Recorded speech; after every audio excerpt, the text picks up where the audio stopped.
जो इस खुशी के साथ मैं बताना चाहूंगी सबसे पहले कि हमारे हिंदी डिपार्टमेंट के गवर्नमेंट विमेंस कॉलेज के हिंदी डिपार्टमेंट के द्वारा आयोजित ये जो व्याख्यान माला जो है, आज इसका 10वां सत्र है।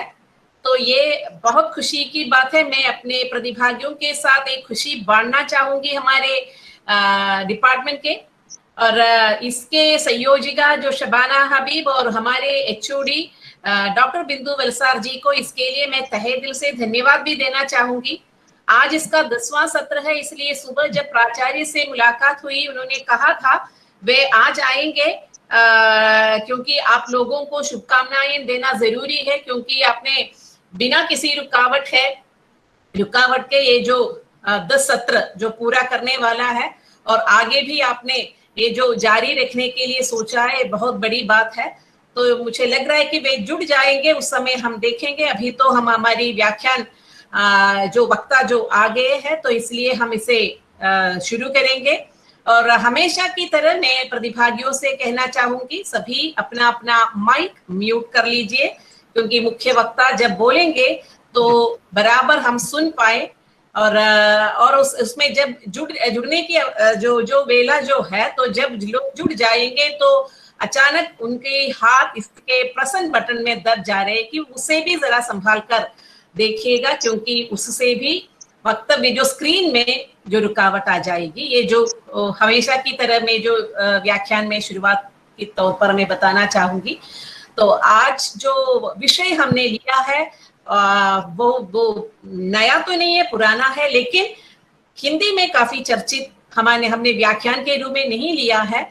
लेकिन जब विनोद शाही जी हमें वक्तव्य देने के लिए तैयार हो गए थे, तो सोचा था कि प्राच्यवाद के बारे में वे अगर बोले तो अच्छा है। वैसे तो नाटक में बातें करने के लिए, वक्तव्य देने के लिए उनसे हमने अनुरोध तो किया था, लेकिन प्राच्यवाद जो है, हमने सेमिनार में जो वैसे उपनिवेशवाद, नव उपनिवेशवाद, साम्राज्यवाद सबके बारे में चर्चा होती है, लेकिन ये जो प्राच्यवाद के बारे में जो ओरिएंटलिज्म जो है, कहते हैं जैसे कि जहरीली मिठाई है ओरिएंटलिज्म, क्योंकि जो धर्मों के जो धार्मिक युद्ध है, तो जब जैसे कि इस्लाम के बढ़ती प्रभाव को रोकने के लिए जब यूरोपियन सुपीरियरिटी कॉम्प्लेक्स ने जैसे कि शुगर कोटिंग रीति में एक जहरीली मिठाई जो दी है, ऐसा ही प्राच्यवाद के संबंध में बताया जाता है। जो हमारी पूर्वी देश की भाषा संस्कृति पढ़ने के लिए जो शुरू किया था, ये जो उनका दृष्टिकोण है, लेकिन इसके पीछे जो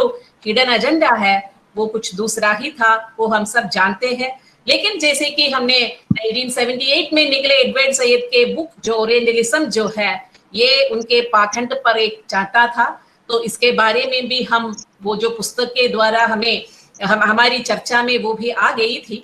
लेकिन इन सब के बारे में विस्तृत जानकारी देने के लिए आज वर्तमान हिंदी साहित्य के आलोचक जो विनोद शाही हमारे साथ मौजूद है, बहुत बड़ी बात है। हमें बहुत खुशी हुई है, क्योंकि उनके वक्तव्य जो है हमने यूट्यूब में सुना है, और प्राच्यवाद और प्राच्य भारत के बारे में उनकी किताब भी है। वैसे वे कवि, कहानीकार, नाटककार, इसके साथ साथ सबसे बड़े आलोचक है। तो इसलिए ये जो प्राच्यवाद के विभिन्न जो दृष्टियों के बारे में वे अपना वक्तव्य इधर रखेंगे। रामविलास शर्मा द्वारा पुरस्कृत विनोद शाही को हमारे अतिथि के रूप में हमें मिला है, इसकी खुशी सभी के साथ बांटते हुए ये जो व्याख्यान माला की औपचारिकता के रूप में उनका विस्तृत परिचय देने के लिए मैं अपने एचओडी डॉक्टर बिंदु वलसार जी को आमंत्रित करती हूँ। धन्यवाद सुमा। मेरी आवाज आ रही है? हाँ, आ रही है। धन्यवाद और सबको मेरा प्रणाम। और मुझे सुमा जी ने बताया था कि आज हमारा 10वां व्याख्यान माला है, और मुझे गर्व भी महसूस हो रही है और खुशी भी। और इस व्याख्यान माला 10वीं तक पहुंचाने के लिए हमारी संयोजिका शबाना जी, संचालिका सुमा जी और हमारे विभाग के सभी प्राध्यापक बंधु और हमारे प्राचार्य अरविंद कृष्णन जी, सभी का सहयोग इसमें है। उसके साथ साथ हम व्याख्यान देने के लिए जितने भी महान व्यक्तित्व आए थे, उनके सहयोग के बिना ये व्याख्यान माला शायद संभव नहीं हो पाते। उन्होंने हमारे साथ दिया और यहाँ आकर सभी जितने लोग हम इसका जो फायदा उठाया वे सभी भी इस व्याख्यान माला के सफलता में उसका भी हाथ है। सभी को इस वक्त में धन्यवाद अदा करना चाहती हूँ। इन आप सबके सहयोग के बिना ये व्याख्यान माला जो इतना सफलता पूर्वक चल नहीं पाते। और आज का विषय जो है सुमा जी ने बताया, आज का विषय है प्राच्यवाद और नव उपनिवेशवाद। हम सब जानते हैं कि हमें स्वाधीनता मिले इतने साल बीत चुकने के बाद भी हमारी जो संस्कृति है उसमें उपनिवेशवाद का हाथ है। और जो मूल्य का निर्धारण कर रहे हैं इसमें जो मानते हैं कि विकसित जो राज्य है, अब विकसित राज्य के मूल्यों पर उसका ही केंद्र वे ही होते हैं। और इस पर वक्तव्य देने के लिए आज हमारे साथ है हिंदी के मशहूर आलोचक, मैंने कहीं पढ़ा है आप पेंटर भी है, साथ ही कवि भी है, कहानीकार भी है, नाटककार भी है। और हमारा सौभाग्य है कि आज के इस 10वां व्याख्यान माला में हमें व्याख्यान देने के लिए आप इधर आए हैं और आपका परिचय देना मेरा कर्तव्य है और मैं ये मेरा सौभाग्य मैं समझती हूँ।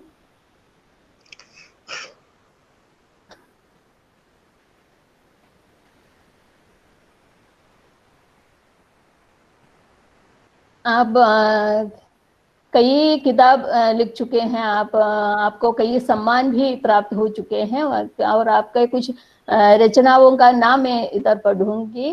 और पहला है आलोचना, मौलिक आलोचनाएं, प्राच्यवाद और प्राच्य भारत, राम कथा एक पुनर्पाठ, आलोचना की जमीन, जयशंकर प्रसाद एक पुनर्मूल्यांकन, बुल्ले शाह समय और पाठ, समय के बीच आख्यान, बीज आख्यान, पारिशाह समय और पाठ, पतंजलि योग दर्शन एक उत्तर आधुनिक विमर्श, हिंदी साहित्य का इतिहास एक उत्तर औपनिवेशिक विमर्श, हिंदी आलोचना की सैद्धांतिकी, कथा की सैद्धांतिकी, संस्कृति और राजनीति, साहित्य का द्वंद्वात्मक जीवित जनयोग। इसके अलावा आपके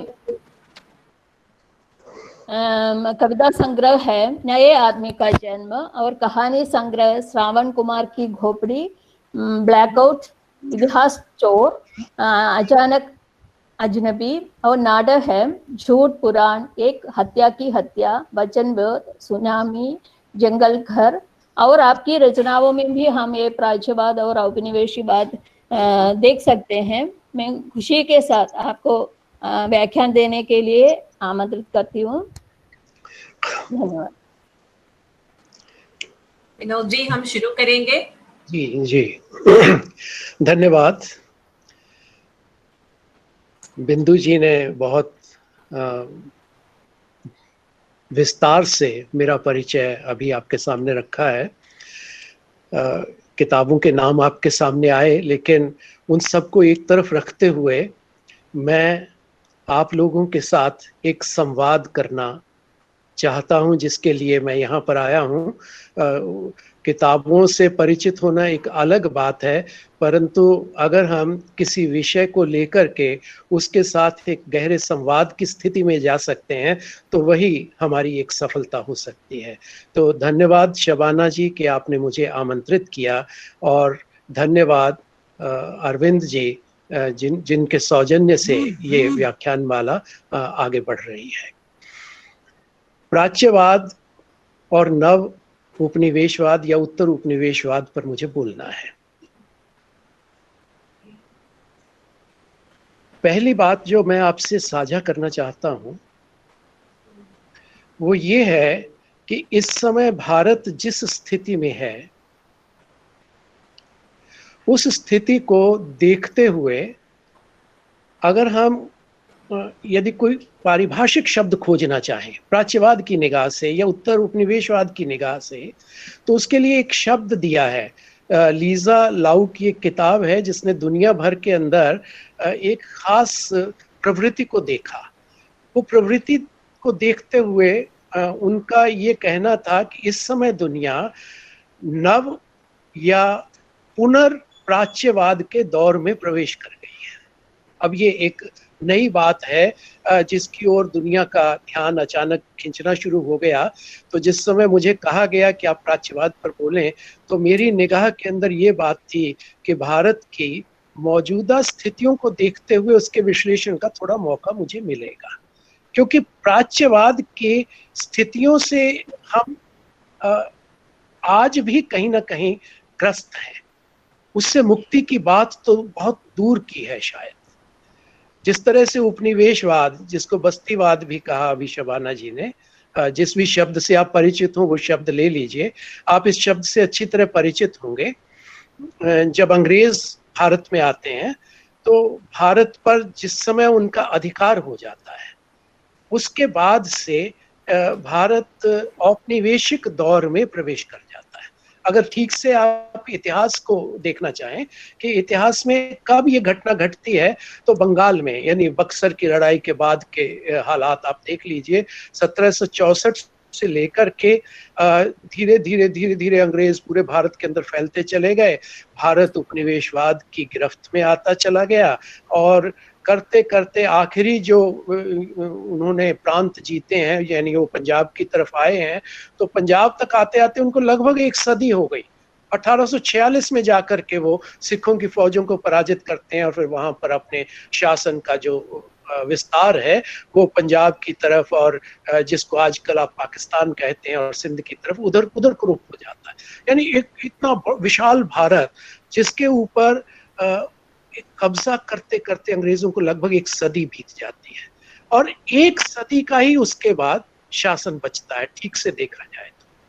लेकिन इस बीच इतना कुछ हुआ, और वो केवल भारत के संदर्भ में नहीं हुआ, पूरी दुनिया के संदर्भ में हुआ। केवल भारत गुलाम नहीं हुआ, ये पूरी दुनिया की आज तक के इतिहास की सबसे बड़ी उथल पुथल थी, जिससे होकर के पूरी दुनिया को गुजरना पड़ा। यानी स्थितियां ये हो गई थी एक समय आते आते कि यूरोप के अलग अलग देशों ने कुल दुनिया के 3/4 हिस्से के ऊपर अपनी कॉलोनीज बसा ली थी, अपनी बस्तियां बसा ली थी, और 3/4 दुनिया का वो शोषण करने लग पड़े थे। तो इतनी बड़े पैमाने के ऊपर ये सब हुआ, और इतने बड़े पैमाने पर जब ये सब हुआ है, उसके बाद जब भारत आजाद हुआ यानी 1947, वहां से आप लगा लीजिए कि हम उत्तर औपनिवेशिक दौर में प्रवेश कर जाते हैं। पोस्ट कॉलोनियल दौर आ गया, 100 बरस उसमें पूरी दुनिया में उथल पुथल है, भारत भी उसका हिस्सा है। और उसके बाद के हालात के अंदर, यानी 1947 से लेकर 1960 के बीच में एक एक करके दुनिया के सारे उपनिवेश आजाद होते चले जाते हैं। वैसे तो ये जो प्रक्रिया है 1990 तक चलती है, क्योंकि आखिरी जो नस्लवादी शासन था दक्षिण अफ्रीका का, उसको हटा करके नेल्सन मंडेला विधिवत रूप में यदि हम कहें कि राष्ट्रपति बनते हैं, तो उस समय से माना जाए तो 1990 तक इस काल को खींच सकते हैं। तो ये एक दौर है जिसको आप उत्तर औपनिवेशिक या नव औपनिवेशिक दौर कह सकते हैं। अब इसके अंदर हुआ क्या कि जिस समय ये दुनिया आजाद हुई और दुनिया सारी उत्तर औपनिवेशिक दौर में या नव बस्तीवादी दौर के अंदर जब दुनिया प्रवेश करती है, तो दुनिया भर के अंदर एक बड़ा चिंतन पैदा होना शुरू होता है। दुनिया नए सिरे से विचार करने लगती है, जो पिछली 2 सदियां थी उसमें हुआ क्या था, किया क्या अंग्रेजों ने, डच ने, पुर्तगालियों ने, फ्रांसीसियों ने, स्पेन के लोगों ने किया क्या पूरी दुनिया के साथ। इसका पूरा लेखा जोखा होने लगता है और इसके ऊपर पुनर्विचार होने लगता है।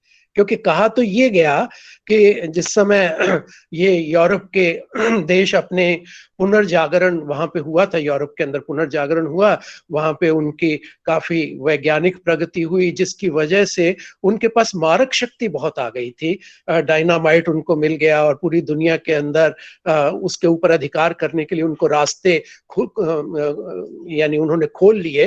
अलग अलग तरह के एक्सपीडिशंस वहां से निकलते हैं और जहाजों के ऊपर सफर करते करते पूरी दुनिया खोजते हैं, और खोजते नहीं, वो दुनिया को अपना गुलाम बनाते चले जाते हैं। तो उन्होंने जो कुछ किया उसको उन्होंने जो नाम दिया था, इसको समझना जरूरी है। उन्होंने कहा कि हम दुनिया को गुलाम बनाने की नीयत से नहीं गए थे वहां पर। वो कह रहे थे कि यूरोप के अंदर हमारे पुनर्जागरण हुआ है, सभ्यता का एक नया उत्कर्ष वहां दिखाई दे रहा है, एक ऊंचाई दिखाई दे रही है, एक नई सभ्यता पैदा हो रही है यूरोप के अंदर। तो वो ये कह रहे थे कि ये जो नई सभ्यता आई है, वहां पर पुनर्जागरण आया। फिर 18वीं शताब्दी के आसपास वहां पर ज्ञानोदय, एनलाइटनमेंट का पीरियड कहते हैं कि वो आ गया। और वो कह रहे हैं कि इस सब से जो मानव जाति की चेतना में विकास हुआ है, उसके कारण सभ्यता बहुत ऊंचाई पे गई। उनका ये कहना था कि जब हम पूरी दुनिया के अंदर गए हैं तो असल में हमारा मकसद था सभ्यताकरण का। वो कह रहे थे कि दुनिया के अंदर जब हमने दुनिया को खोजा तो हमने ये पाया कि दुनिया तो बर्बर थी, दुनिया तो असभ्य थी, दुनिया के अंदर वो ऊंचाइयां थी ही नहीं मानव जाति की जो दरअसल उसके पास होनी चाहिए थी। और दुनिया के अंदर ये आपसी लड़ाइयां वहां पे चल रही थी, मार काट चल रही थी। इस तरह के कबीले उन्होंने देखे जो मनुष्यों को मार के खा रहे थे, उनको कैनिबल्स कहते हैं। तो यानी इस तरह के अकाउंट्स उन्होंने खास तौर पे लिखे। और जो सभ्यताएं बहुत ऊंचाई पे चली गई थी, उनकी बाबत वो अलग नजरिया अपनाते हैं। जैसे हिंदुस्तान में आए तो हिंदुस्तान में तो ऐसा कुछ नहीं था, उनको कुछ दिखाई भी नहीं दिया था। तो उन्होंने कुछ अलग तरह का काम किया। वो जो अलग तरह का काम किया, उसको लेकर के फिर बाद में विचार होना शुरू हुआ कि इसकी व्याख्या की जाए कि किया क्या था। यूरोपियन देशों ने जो 3/4 देशों के ऊपर जब अपनी हुकूमत कायम की, तो उन्होंने दरअसल क्या किया। तो ये तय पाया, जब ये विचार आरंभ हुए तो उस विचारधारा के बीच में से एक वाद पैदा हुआ। उस वाद का नाम है प्राच्यवाद, जिसकी बाबत आज मैं आपसे बात करने जा रहा हूं। प्राच्यवाद माने ओरिएंटलिज्म।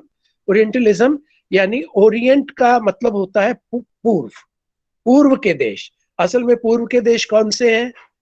देखा जाए तो यूरोप के पूर्व के देश जिधर को वो चले थे, वो तो पहले वो मध्य एशिया की तरफ आए थे मध्यकाल के अंदर, जब क्रूसेड्स का दौर था, जब धार्मिक लड़ाइयां शुरू हो रही थी। इधर जिहाद शुरू हुए और यूरोप के भीतर से क्रूसेड्स निकले हैं। तो जो मध्यकाल का समय था उसके अंदर तो वो गए मध्य एशिया में। तो मध्य एशिया यानी जिनको आजकल आप इस्लामिक देश कहते हैं, तो या तो वो थे, या फिर वो बाद के समयों के अंदर जब आए हैं तो ये फिर पूर्व का अर्थ हो गया इधर का ये दक्षिण एशिया का, और मध्य एशिया के, दक्षिण एशिया के आसपास के बाकी तमाम देश उसके अंदर शामिल कर लीजिए आप। लेकिन बात यह है कि जापान या चीन उस तरह के उपनिवेश तो बने नहीं, लेकिन पूर्व के अंदर सबसे बड़ी कॉलोनी के रूप में क्योंकि भारत था उनके पास, तो पूर्व से दरअसल उनकी मुराद होती थी एशिया के ये तमाम लोग। हालांकि हुआ ये कि उन्होंने कब्जा तो अफ्रीका के ऊपर भी जमाया, कब्जा तो नॉर्थ अमेरिका के ऊपर भी जमाया, कब्जा तो उन्होंने ऑस्ट्रेलिया पे भी और न्यूजीलैंड के ऊपर भी कब्जा किया। यानी 5 उपमहाद्वीपों के अंदर गए हैं, तो उसको तो पूर्व नहीं कह सकते। तो एक नई बात पैदा हुई कि उन्होंने जो पूर्व शब्द था उसकी बजाय एक नया शब्द आ गया जिसको थर्ड वर्ल्ड कहते हैं। यानी वो तीसरी दुनिया, वही जो दुनिया थी जिसको वो पूर्व कह रहे थे, उसका एक बड़ा टर्म आ गया, बड़ी धारणा आ गई, उसको कहते हैं आजकल के दौर के अंदर दरअसल उसको तीसरी दुनिया कहते हैं। तो जो पूर्व से मुराद है, ओरिएंट से जो मुराद है, हमें जो अर्थ ग्रहण करना चाहिए वो दरअसल तीसरी दुनिया का करना चाहिए, लेकिन शब्द पूर्व ही चलता है। अब ये जो पूर्व का अध्ययन करने की जो पद्धति थी उसको ओरिएंटल स्टडीज का नाम दिया गया था उस दौर के अंदर भी। जब अंग्रेज, खासतौर पे अगर मैं हिंदुस्तान की बात करूं, तो हिंदुस्तान के अंदर जैसे मैंने आपको बताया कि 1764 की बक्सर की लड़ाई के बाद हिंदुस्तान के अंदर उनके पैर जमने आरंभ हो गए थे। तो उसके तुरंत बाद ही भारत के सभ्यता और संस्कृति का अध्ययन करने के केंद्र बन गए थे। 1780 में ही एक संस्कृत का, एक ईस्ट इंडिया कंपनी का कॉलेज उन्होंने खोल लिया था लंदन के अंदर।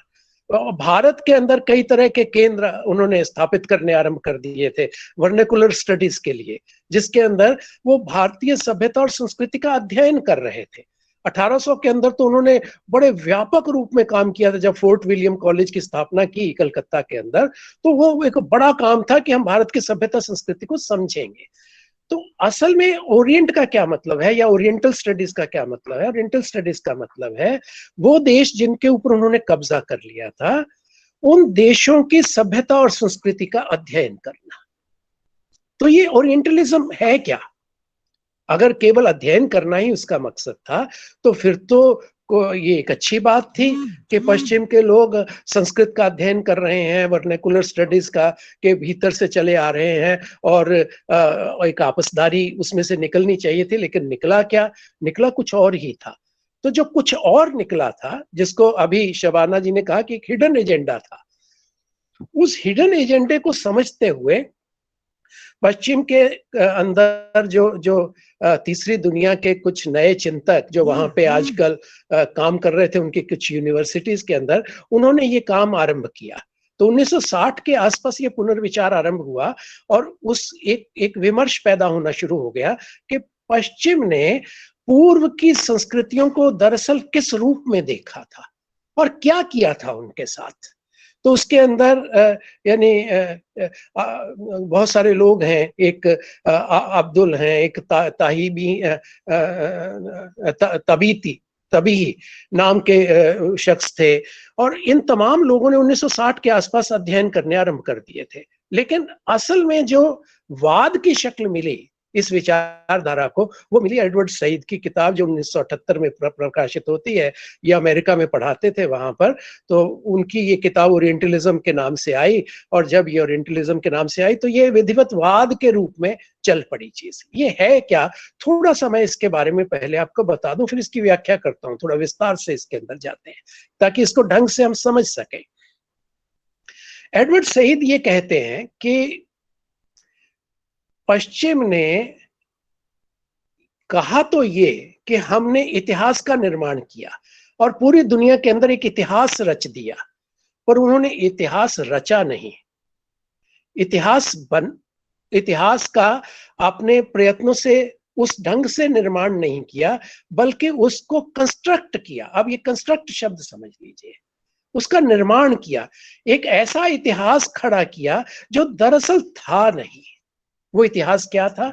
इतिहास एक खास विचार के आसपास खड़ा किया उन्होंने कहा कि एक होता है पश्चिम और एक होता है पूर्व, और ये दो सभ्यता मूलक शब्द हैं, दो अलग संस्कृतियां हैं, दो अलग सभ्यताएं हैं, दो अलग संस्कृतियां हैं।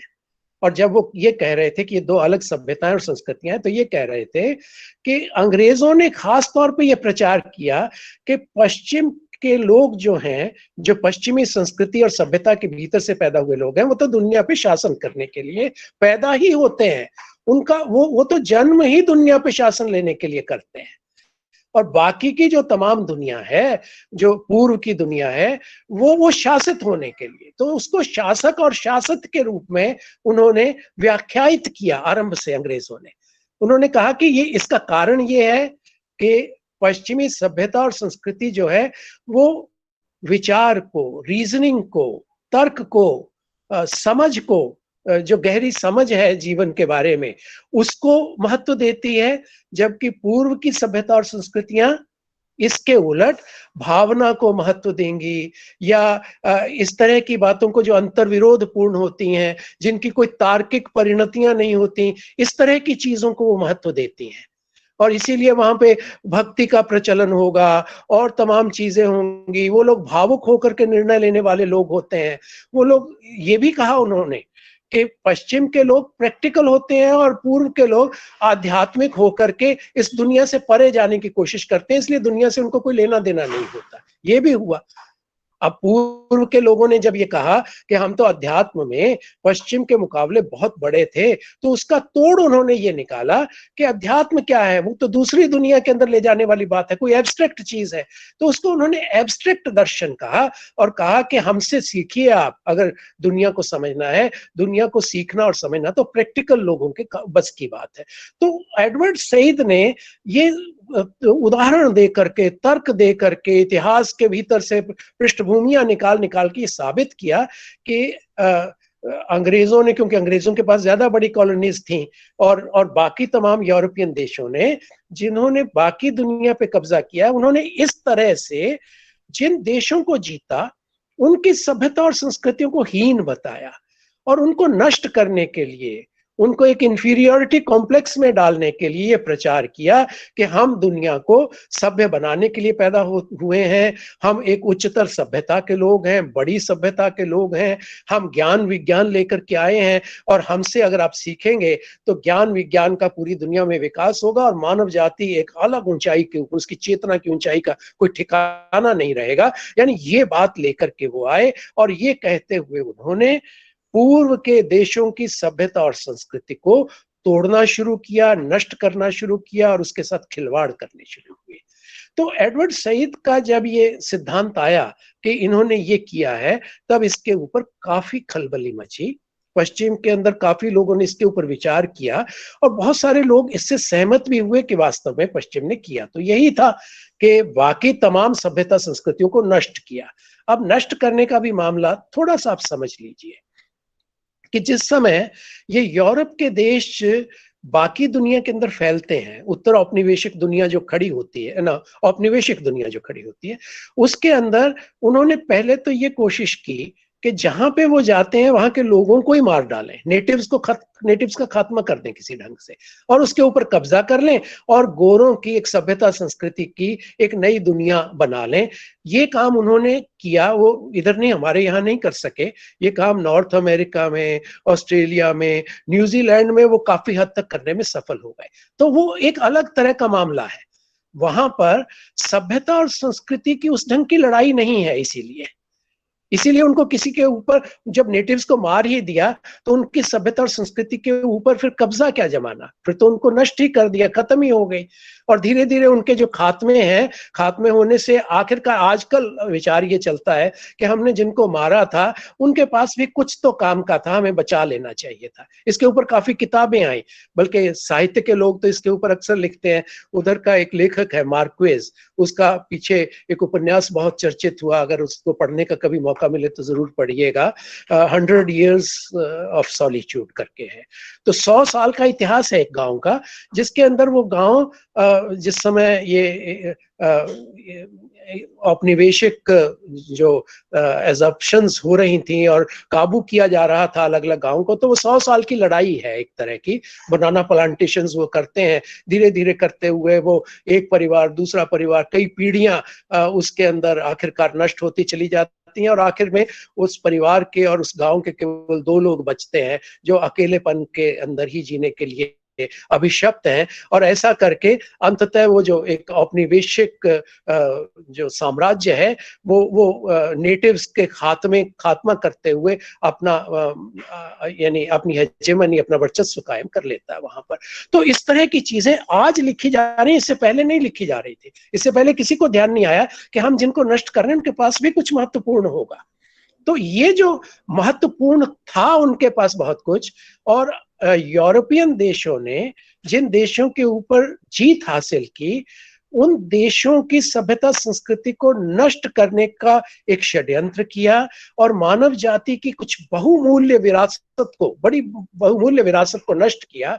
ये विचार अब आना शुरू हुआ है, और इस विचार को लेकर के जब एडवर्ड सईद आते हैं तो पश्चिम के लोग थोड़ा जागते हैं नींद से। उनको लगता है कि एक सवाल खड़ा हो गया जैसे उनके सामने, और ये इस सवाल का सामना किए बिना वो आगे नहीं बढ़ सकेंगे। ये उनका इतिहास जो है, पिछला इतिहास, वो इतिहास जैसे उनके सामने आकर के खड़ा हो जाता है। इसी कड़ी के अंदर एक और किताब मैं आपको पढ़ने की सलाह दूंगा, अगर आप उसको देखना चाहें तो फ्रांस फैनन की किताब है the wretched of the earth.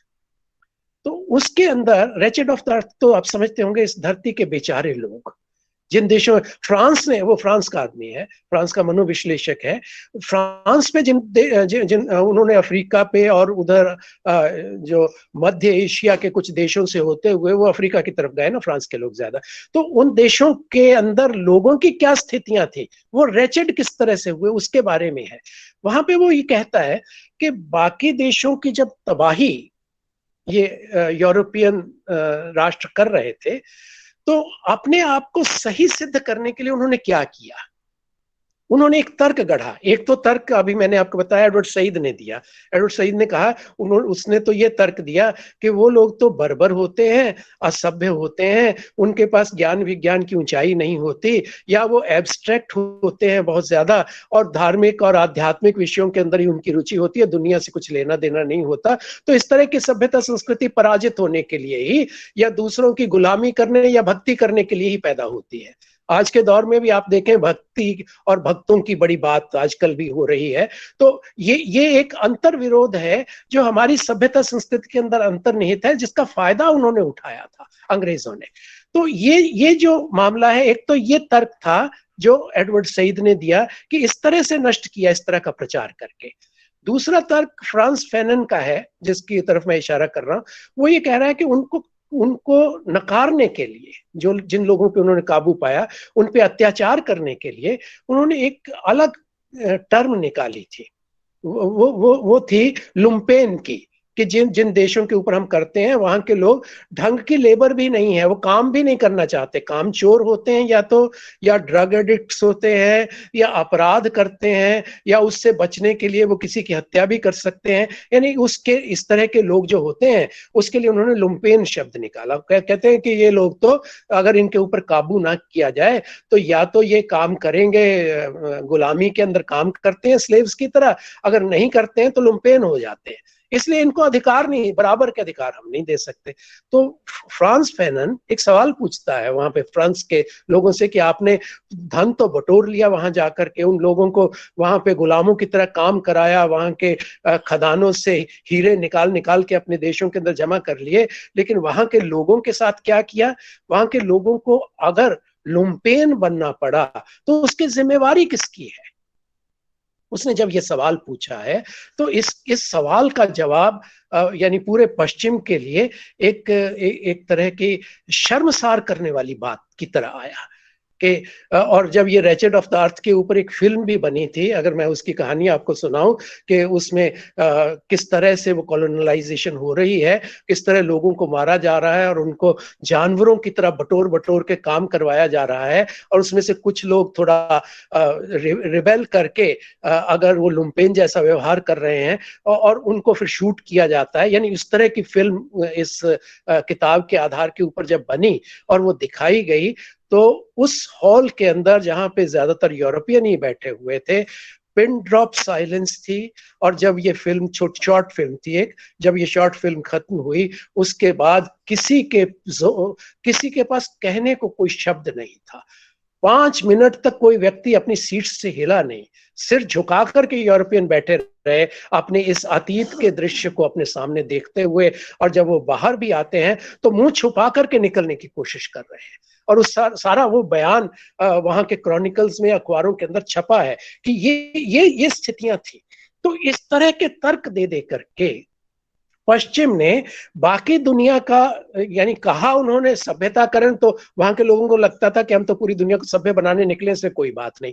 लेकिन असल में उन्होंने जो किया, जिसको हिडन एजेंडा कहा शबाना जी ने, उसकी हकीकत मैं आपको बताना चाह रहा हूं कि वो हकीकत ये थी। तो इस तरह की हकीकत का जब पश्चिम को सामना करना पड़ा वहां पर, तो ये समझ में आना शुरू हुआ कि दरअसल पश्चिम करता क्या था। अब आप समझिए कि ये जो विचारधारा है, जिसने ये विश्लेषण करके दिखाए पश्चिम के अंदर, ये ज्यादा पश्चिम के लोगों ने किए हैं। प्राच्यवाद वहीं से आया है। प्राच्यवाद एक सोचने का एक तरीका है, एक विचारधारा है। एक इसके लिए शब्द आजकल लिया जाता है डिस्कोर्स, एक विमर्श है, नया विमर्श है। इसको उत्तर औपनिवेशिक विमर्श भी कहा जाता है। उत्तर औपनिवेशिकता एक बड़ी चीज है, उसके अंदर एक छोटा हिस्सा प्राच्यवाद है। तो प्राच्यवादी विमर्श जो पैदा हुआ, इसने क्या किया है? इसने ये बताने की कोशिश की है कि ये जो पश्चिम का औपनिवेशीकरण का, बस्तियां बसाने का, पूरी दुनिया को गुलाम बनाने का जो एजेंडा था बहुत बड़ा, उसकी दरअसल सांस्कृतिक हकीकत क्या है, इसके ऊपर सांस्कृतिक दृष्टि से विचार किया उन्होंने। इसके ऐतिहासिक रूप या आर्थिक जो एक्सप्लॉयटेशन है उसके ऊपर बहुत ज्यादा बात नहीं करते हैं।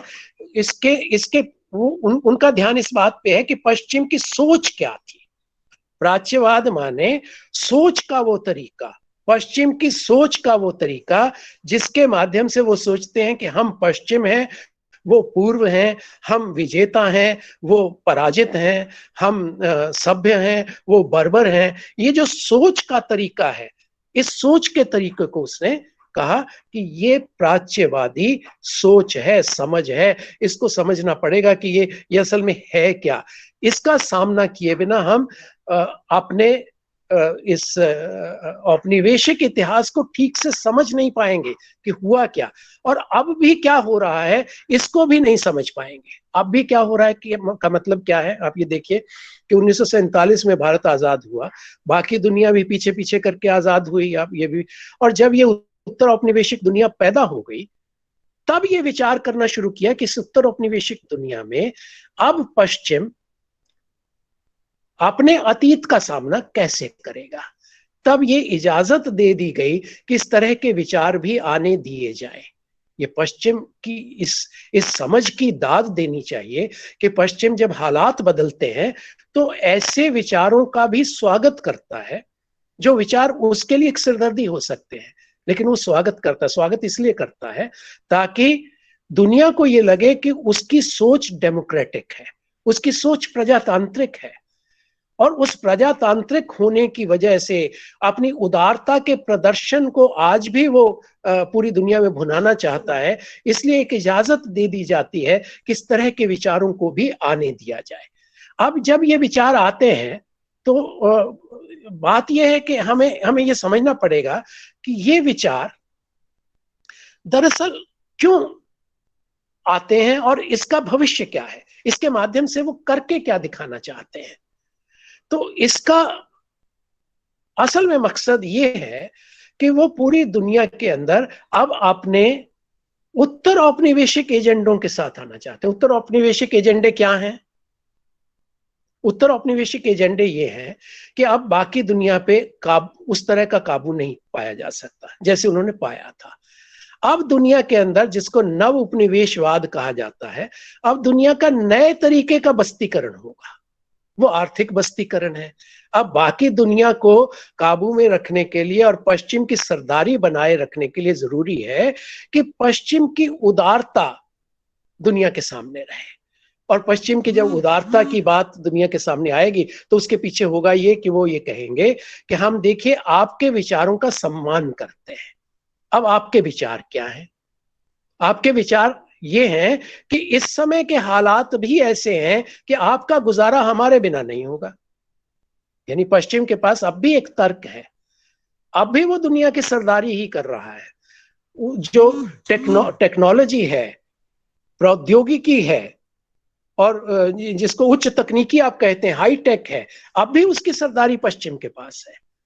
तो अब वो नए तरीके का, जिसको नव औपनिवेशीकरण कहते हैं, तो अब वो नव औपनिवेशीकरण का सहारा ले रहा है। अब वो नए तरीके का बस्तीवाद, अब नए तरीके का बस्तीवाद कैसा है?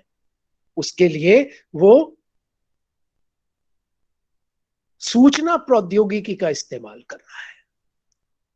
विचार वही है, आप ये देखिएगा, उसके अंदर भी अब सूचना प्रौद्योगिकी के जरिए अब वो लोगों के घरों में प्रवेश कर रहा है, अपने विचारों के साथ, अपनी तकनीकी के साथ, अपनी उच्च तकनीकी के साथ। और वो जो उच्च तकनीकी है वो पूरी दुनिया के चित्त को गुलाम बनाने के नए तरीके इजाद कर रही है। नए तरीके जब इजाद होते हैं तो क्या होता है, उसका एक उदाहरण है जिसकी बात मैंने आरंभ में की थी, जिसको लीजा लाउ कहती हैं कि भाई ये दुनिया तो अब री ओरिएंटलिज्म के दौर में चली गई। खत्म नहीं हुआ ओरिएंटलिज्म, अभी भी पूर्व के देशों का अध्ययन चल रहा है, लेकिन वो अध्ययन अब अपने तरीके से करते हैं। अब भी वो अपने तरीके से ही करते हैं, अध्ययन करते हैं लेकिन अपने तरीके से करते हैं। लेकिन अब जो है तरीका वो री ओरिएंटलिस्ट तरीका है। इसको थोड़ा सा मैं समझाऊंगा आपको, ताकि पहले तो ये समझ लेते हैं कि जब भारत के अंदर अंग्रेज आए तो वो जो ओरिएंटलिस्ट अध्ययन थे उनके, वो कैसे थे और कहां जाकर के गड़बड़ होती है। और अब ये जो री ओरिएंटलिस्ट दुनिया आई है, इसका इस्तेमाल वो कैसे अपने पक्ष में कर रहे हैं। यानी ये दो चीजें अब समझने लायक है। अंग्रेज देखिए वहीं लौटते हैं, भारत के संदर्भ में बात करेंगे। अंग्रेज भारत में काबिज हो गए 1764 के बाद से, धीरे धीरे बंगाल में पहले हो गए थे, तो बंगाल से ये इतिहास शुरू होता है। और जैसा मैंने आपको बताया 1800 में जब फोर्ट विलियम कॉलेज की स्थापना हो जाती है, तो उसके आसपास संस्कृत का अध्ययन, और फोर्ट विलियम कॉलेज में केवल संस्कृत का अध्ययन नहीं हो रहा था, संस्कृत का, फारसी का, और भारत की जो अन्य भाषाएं हैं उसके अंदर बंगाली प्रमुख थी, उसका भी अध्ययन हो रहा था। और उन सब को लेकर के ये प्रयास किया जा रहा था कि भारत की सभ्यता संस्कृति के जितने महत्वपूर्ण ग्रंथ हैं और जितनी महत्वपूर्ण चीजें हैं, उन सब का अंग्रेजी के अंदर अनुवाद करा लिया जाए या अंग्रेज विद्वानों को वो उपलब्ध करा दिया जाए। 2-4 अंग्रेज विद्वानों की बात करता हूं क्योंकि उसके बिना ये बात हम आगे नहीं बढ़ा सकेंगे। उस दौर में वो लोग काम क्या कर रहे थे, कुछ महत्वपूर्ण काम किए। देखिए उन्होंने सबसे पहले तो 1780 के आसपास ही एक विलियम जोन्स नाम के बहुत बड़े विद्वान थे, संस्कृत का अध्ययन उन्होंने किया। और जब संस्कृत का अध्ययन किया तो उनको एक बड़ी हैरान करने वाली चीज नजर आई। वो ये नजर आई कि जिन यूरोपियन भाषाओं को वो दुनिया की सिरमौर भाषा कहते थे, जैसे अंग्रेजी के अंदर बोलते थे, समझते थे और समझते थे, उनके ज्ञान के स्रोत किस भाषा में थे, वो लेटिन में मानते हैं। अंग्रेज लोग जब भी अपने ज्ञान के स्रोतों की तरफ जाते हैं तो वो लेटिन को आधार बनाते हैं, तो वो लेटिन से और पीछे नहीं जाते। लेकिन जब वो विलियम जोन्स ने संस्कृत का भाषा के रूप में अध्ययन किया तो उन्होंने पाया कि संस्कृत लेटिन से भी पुरानी है और एक ही परिवार है। संस्कृत से होते हुए ही, संस्कृत के भीतर से ही लेटिन, स्पेनिश और यूरोप की अन्य भाषाएं निकलती चली जाती हैं और करते करते बात अंग्रेजी तक चली जाती है। और ये बात जब उसकी समझ में आई तो हैरान हो गए कि ये तो संस्कृत तो ये भारोपीय परिवार कहते हैं इसको। भारोपीय माने भारत और यूरोप। भारत और यूरोप की भाषाओं का स्रोत एक ही निकला। तो इससे ओरिएंटल स्टडीज के लिए एक बड़ी जगह पैदा हुई, बहुत बड़ी जगह पैदा हुई। जब ये बात तय कर ली गई कि संस्कृत जो है वो ज्ञात भाषाओं में सबसे पुरानी है, स्रोत भाषा के रूप में संस्कृत की बात जब सामने आ गई तो विलियम जोन्स के बाद, तब अचानक सारे यूरोपियन विद्वानों का, जो समझते थे कि हम दुनिया के महानतम सभ्यता और संस्कृति को जानने वाले और ज्ञान विज्ञान की ऊंचाइयों को छूने वाले लोग हैं, उनकी रुचि अचानक संस्कृत के स्रोतों की ओर मुड़ी। और बहुत सारे विद्वानों ने भारत के ग्रंथों का अध्ययन शुरू किया और बहुत बड़े बड़े दार्शनिकों ने किया। बड़े बड़े नाम, अगर आप थोड़ा सा उस दौर के बारे में जानते होंगे, उनको अगर आप कोट भी करते होंगे या सुनते भी होंगे, उनके कम से कम नाम मैं आपको जरूर बता देना चाहता हूं, जिनकी निगाह भारत की तरफ मुड़ी थी उस दौर के अंदर।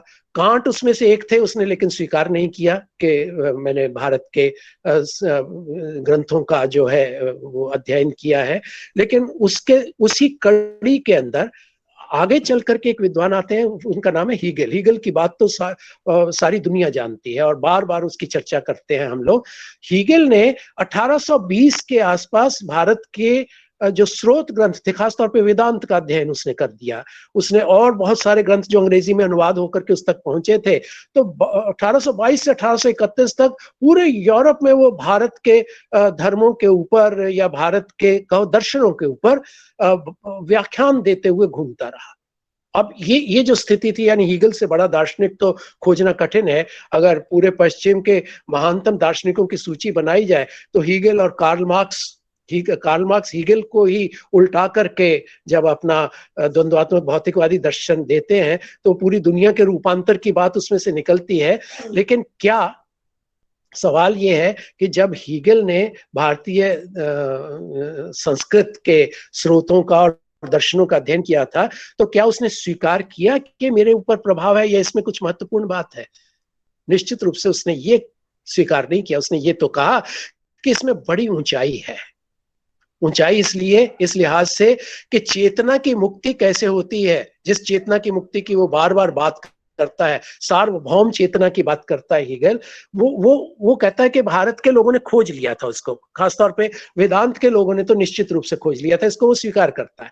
लेकिन वो कहता है कि इसको खोजने के बावजूद भारत में ये बात केवल विचार के स्तर तक रही, वो जमीन पे नहीं उतरी। जिन ब्राह्मणों ने इसको खोजा वो ब्राह्मणवादी बने रहे और ब्राह्मण और शूद्र के बीच में विभाजन बना रहा भारत के अंदर, और उसकी वजह से भारत जो है कभी तरक्की नहीं कर सका। तो वो कह रहा है कि अगर दार्शनिक रूप में भारत ने ऊंचाई हासिल की भी थी, तब भी वो जमीनी धरातल के ऊपर असफल हो गया। और ये कहता हुआ वो भारत की असफलता के बारे में पूरे यूरोप को बताता रहा। अब आप खुद सोच सकते हैं कि हीगल के जो तर्क थे वो कितने सही हैं, ये कितने गलत हैं। हाल ही के अंदर में एक किताब देखने का मुझे मौका मिला, 2017 के अंदर ही प्रकाशित हुई है, हीगल्स इंडिया करके, अगर आपकी निगाह पड़े तो उसको देखिएगा। और उसके अंदर हीगल ने उस दौर के अंदर, यानी हीगल किस तरह से प्राच्यवादी विचारधारा की ओर मुड़ गया था, ये बताने के लिए मैं हीगल का उदाहरण दे रहा हूं। तो इस बात को अब आकर के पकड़ा है लोगों ने, और कई लोगों ने इसके ऊपर अब किताबें भी लिखी हैं। और आकाश है, उसके आकाश सिंह की किताब है ये, जो हीगल्स इंडिया में आपको बता रहा हूँ, ऑक्सफोर्ड से ही छपी है।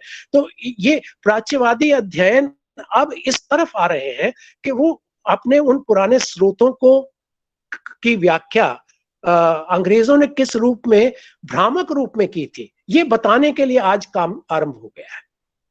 अब दोबारा से जो काम आरंभ हुआ है वो ये हुआ है कि उस दौर में जो ओरिएंटल स्टडीज हुई थी, वो ओरिएंटल स्टडीज भ्रामक हो गई थी।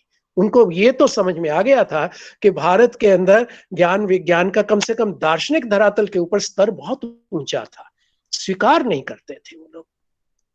और ये जो स्वीकार न करने का मामला है, इसके ऊपर से अब पर्दा, यानी 2010 के बाद अब जिसको आप अगर रीओरिएंटलिज्म कह लें, तो उसके जो अध्ययन आ रहे हैं उसके अंदर अब इन ओरिएंटलिस्ट स्टडीज के अंदर जो ये एक समस्या आई थी कि वो पश्चिम के नजरिए से वो भारत का अध्ययन कर रहे थे, अब उसका क्रिटिक आ रहा है, अब उसके विरोध में भी बातें आ रही हैं। हम अपना पक्ष रखने के लिए भी इस तरह के अध्ययन और इस तरह की बातें निरंतर करने का प्रयास कर रहे हैं।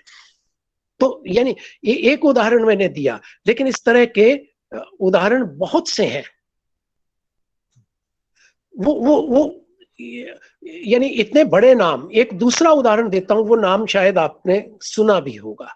संस्कृत के सबसे बड़े विद्वान जिसकी अक्सर चर्चा करती है, और आप संस्कृत का अगर आप अध्ययन करते होंगे तो एक जर्मन विद्वान के बिना वो चर्चा अधूरी रह जाती है, वो है मैक्स म्यूलर। और मैक्स म्यूलर का तो के इतने भक्त हो गए थे उस दौर के अंदर, उन्होंने तो ऋग्वेद संहिता का भी भारत के एक पंडित का सहारा लेकर के अंग्रेजी में अनुवाद तक कर दिया था।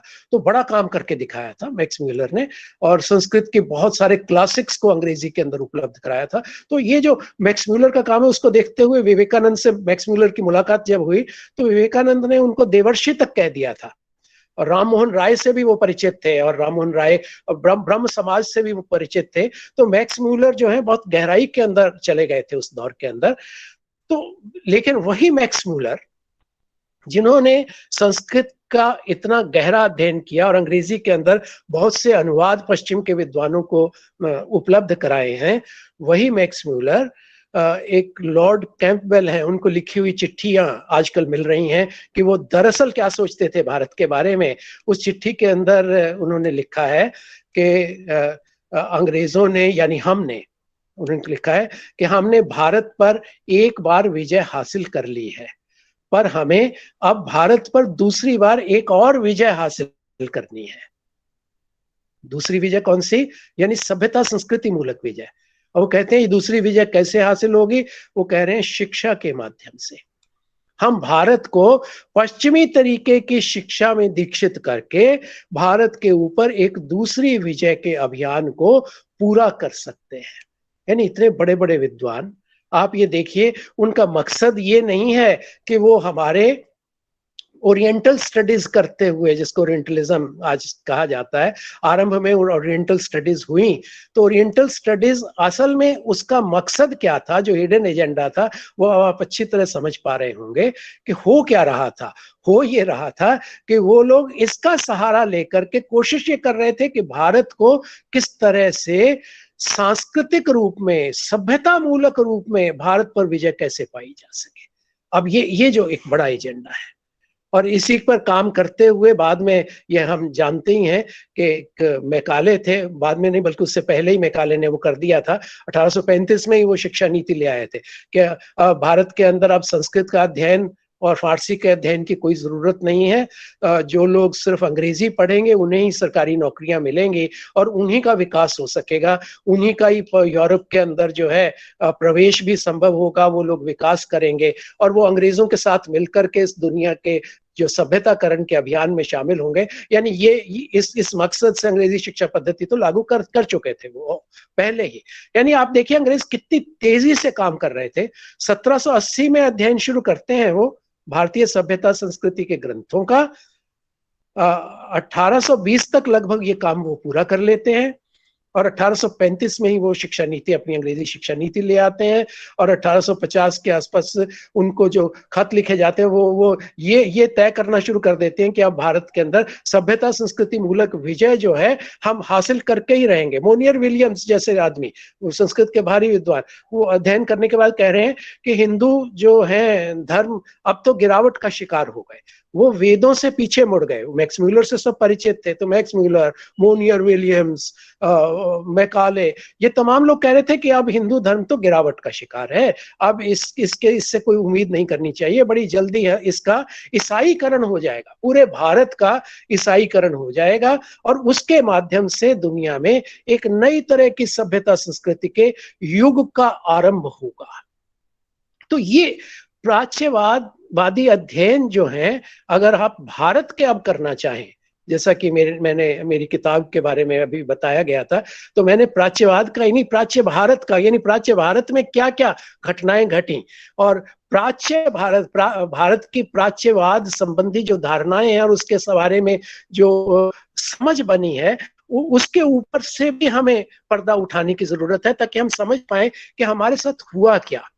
लेकिन ऐसा नहीं है कि हमने इसको स्वीकार कर लिया था, इसको भी समझ लीजिए आप कि ओरिएंटलिज्म का मतलब ये नहीं है कि ओरिएंटलिस्ट अध्ययन हमारे भारत के हो गए थे तो भारत के ऊपर वो काबिज ही हो गए हों, ऐसा कुछ नहीं है।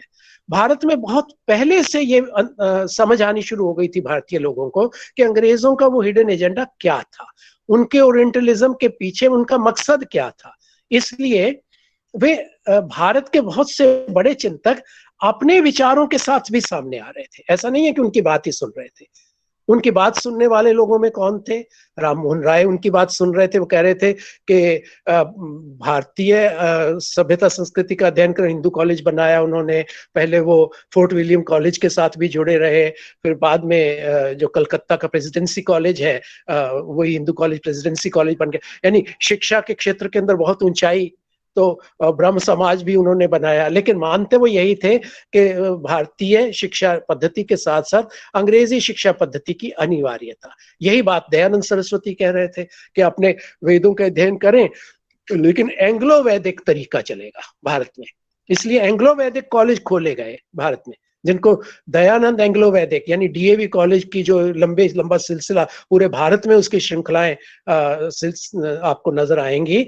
तो उसके पीछे विचार वही थे जो ये मैक्स म्यूलर जैसे लोग या मोनियर विलियम्स जैसे लोग या जॉन स्टुअर्ट मिल जैसे लोग भारत में रहते हुए जो बातें कर रहे थे, लगभग उससे मिलती जुलती बातें थी ये, और उसी के आधार पर शिक्षा पद्धति का विकास किया। लेकिन कुछ लोग ऐसे भी थे जो इसको काउंटर कर रहे थे और समझ रहे थे कि अंग्रेज दरअसल कर क्या रहे हैं। तो ये जो प्राच्यवादी विचारधारा जिसका निरंतर विकास करने का प्रयास 19वीं शती में भारत के अंदर हो रहा था, उसको काउंटर भी किया। किसने किया और कब किया? ये काउंटर करने की बात 20वीं शती के आरंभ में हमें दिखाई देती है। मैंने आपको बताया अभी कि कुछ पश्चिमी विद्वान जिनकी अभी मैंने चर्चा की, उनमें से एक व्यक्ति तो बाद में विवेकानंद से भी मिले थे, और विवेकानंद जो है 19वीं शती के आखिरी दौर। अब 19वीं शती और जैसे ही हम 20वीं शती में प्रवेश करते हैं, इसको काउंटर करने की विचारधाराएं भारत में आ गई, लेकिन उसका अध्ययन अभी प्राच्यवादी तरीके से होना बाकी है। वो अगर आप करना चाहें तो जरूर कीजिएगा। उसमें एक किताब जो केंद्रीय है वो है 1909 में जो गांधी का हिंद स्वराज है, उसको आप अपने सामने रख लें। वो अंग्रेजों के प्राच्यवादीकरण के विरोध में लिखी गई किताब लगती है, आज भी वो ऐसे लगती है। लेकिन हिंद स्वराज का मैंने अभी तक कोई ऐसा अध्ययन नहीं पढ़ा जिसका अध्ययन हमने प्राच्यवादी नजरिए से किया हो। तो ये काम, अगर यहाँ पे शोध छात्र बैठे मेरी बात सुन रहे हो, तो वे ये काम जरूर करें और वो देखें कि किस तरह से गांधी जो हैं एक खास बात कहते हुए आ रहे हैं। वो भी उन्होंने तर्क वही उठाया। उन्होंने कहा कि मैं हिंद स्वराज इसलिए लिख रहा हूं क्योंकि अंग्रेज ये समझते हैं कि वो अंग्रेजी शासन भारत पर ले आए। कहते मुझे इससे अफसोस नहीं है, मुझे अफसोस ये है कि वो जिस पश्चिमी संस्कृति को साथ लेकर के आए हैं उसकी विजय होती जा रही है भारत में, और इससे ज्यादा दुर्भाग्यपूर्ण बात भारत के लिए दूसरी नहीं होगी। इसलिए उन्होंने कहा कि मैं ये जो हिंद स्वराज लिख रहा हूं वो इसलिए लिख रहा हूं ताकि पश्चिमी सभ्यता के मुकाबले में मैं आपको ये बता सकूं कि भारतीय सभ्यता कितनी श्रेष्ठ है और कितनी, और उसकी जो बेहतरी है उसकी तमाम बातें मैं आपके सामने बता सकूं, ताकि हम ये जान सकें कि भारत को किस चीज को बचाने की जरूरत है। तो गांधी कह रहे हैं कि भारत को अपनी सभ्यता और संस्कृति को बचाना होगा, और ये जो भारत की सभ्यता संस्कृति को बचाए, इसके लिए एक और चीज उन्होंने कही कि वो कहते हैं कि मुझे इस बात की परवाह नहीं है कि अंग्रेज भारत में रहेंगे कि जाएंगे, मुझे परवाह है कि भारतीय संस्कृति और सभ्यता बचेगी या नहीं बचेगी। और वो एक और बात कहते हैं कि अगर अंग्रेज इस बात को समझ लें कि भारतीय सभ्यता उनकी सभ्यता के मुकाबले में कितनी उच्च कोटि की है, कितनी मानवीय है और कितनी महान है, और वो स्वीकार कर लें भारतीय होना, उस अपने भारतीयकरण को स्वीकार कर लें, तो कहते हैं मैं उनको गले लगा लूंगा। ये भी कहते हैं, लेकिन कहते हैं कि मुझे अंग्रेजों से ये प्रतीत नहीं होता, अंग्रेज शासकों की नीयत देखते हुए, कि वो एक दिन अपना भारतीयकरण पसंद करेंगे। लेकिन उन्होंने फिर तर्क वितर्क करते हुए और पश्चिम के तमाम उस दौर के बड़े चिंतकों का सहारा लेते हुए पश्चिमी सभ्यता का क्रिटिक प्रस्तुत कर दिया। उन्होंने टॉल्स्टॉय का उदाहरण दिया, जॉन रस्किन की तरफ गए, वो थॉरो की तरफ गए, और उसी के साथ जुड़े हुए और तमाम, अगर आप हिंद स्वराज की उसके अंदर जाएंगे तो लगभग 19-20 लोग हैं जिनके रेफरेंसेस आपको उसके अंदर मिलेंगे। वो तमाम लोग पश्चिमी सभ्यता की बुराइयों को हमारे सामने रख रहे थे और उसका क्रिटिक दे रहे थे। पश्चिम के बहुत से लोग भी समझ रहे थे कि पश्चिमी सभ्यता संस्कृति के अंदर कितनी बर्बरता मौजूद है। एक उसके अंदर चिंतक हैं, उसका आखिरी एक जिक्र कर देता हूं, जो ये कह रहे थे कि ईसाईयत जो है उसके सारे के सारे मिथक जो हैं हिंसा से भरे हुए हैं, वो मनुष्य को हत्या करना सिखाते हैं, और इसलिए उन्होंने कहा कि ये हिंसा की एंथ्रोपोलॉजी है। ईसाईयत को उन्होंने एंथ्रोपोलॉजी ऑफ वायलेंस तक कह दिया था।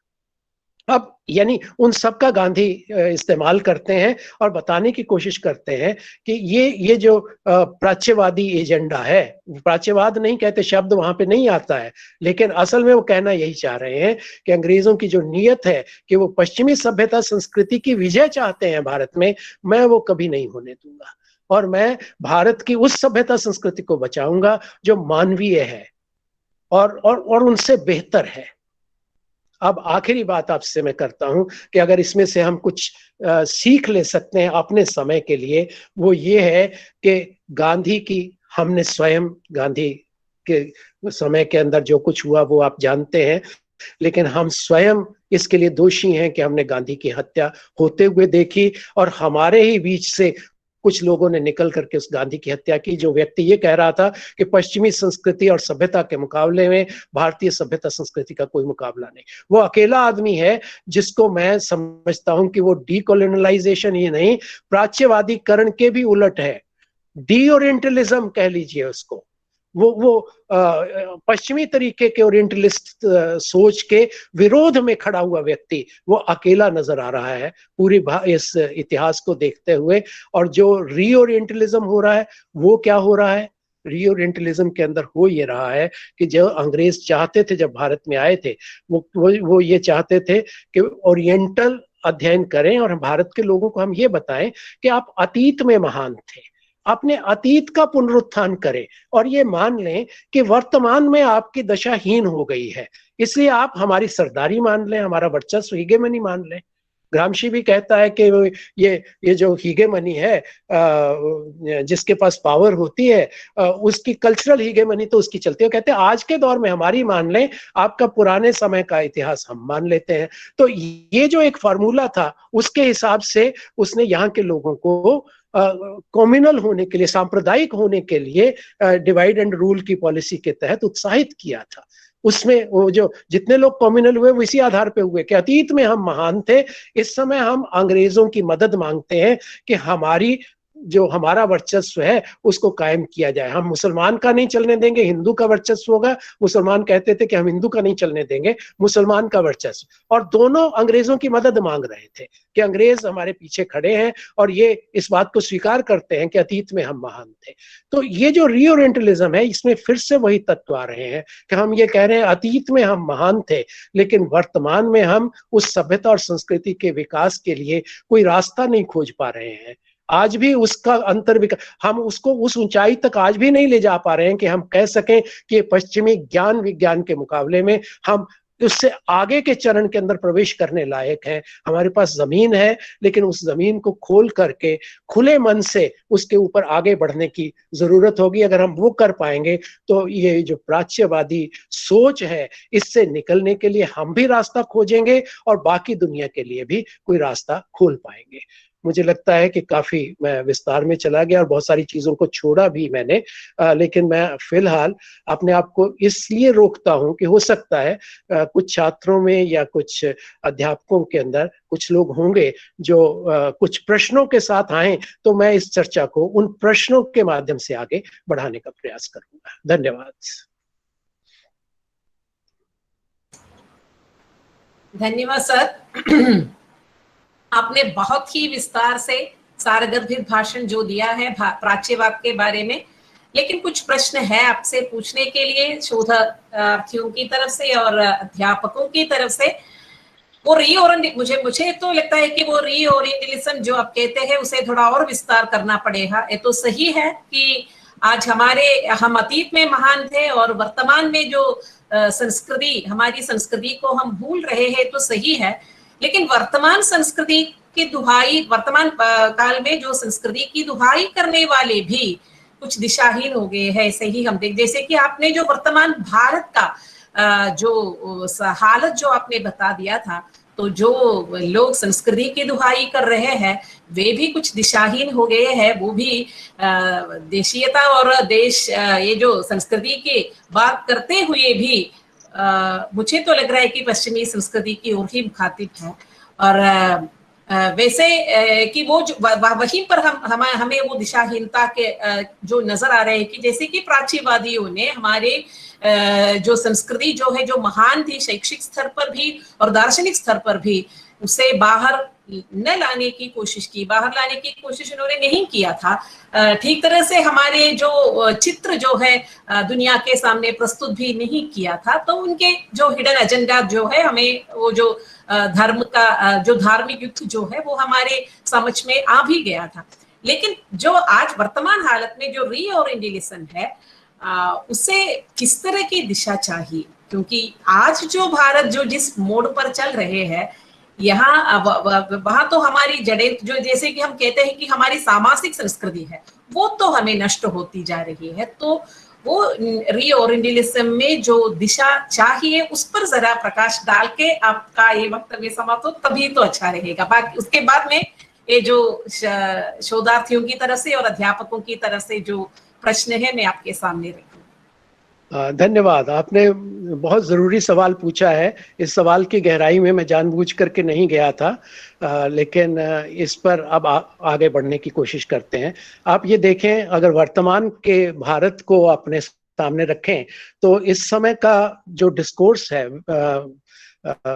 विमर्श जो अपने समय का, वो ये है कि हम भारत को एक दफा फिर से विश्व गुरु बनाएंगे, और बार बार ये बात उठ रही है।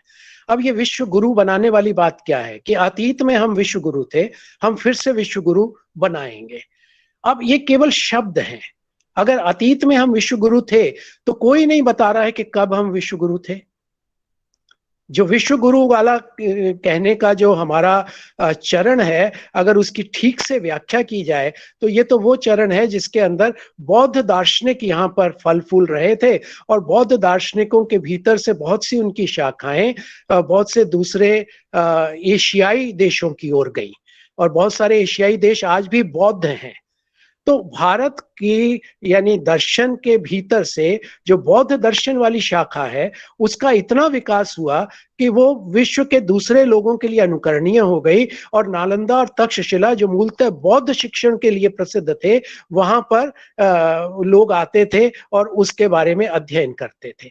लेकिन बाकी जितने दर्शन हैं, उनका आधार बहुत ज्यादा विकसित या विस्तारित नहीं हुआ। केवल वेदांत के बारे में ये बात समझ में आती है थोड़ा सा।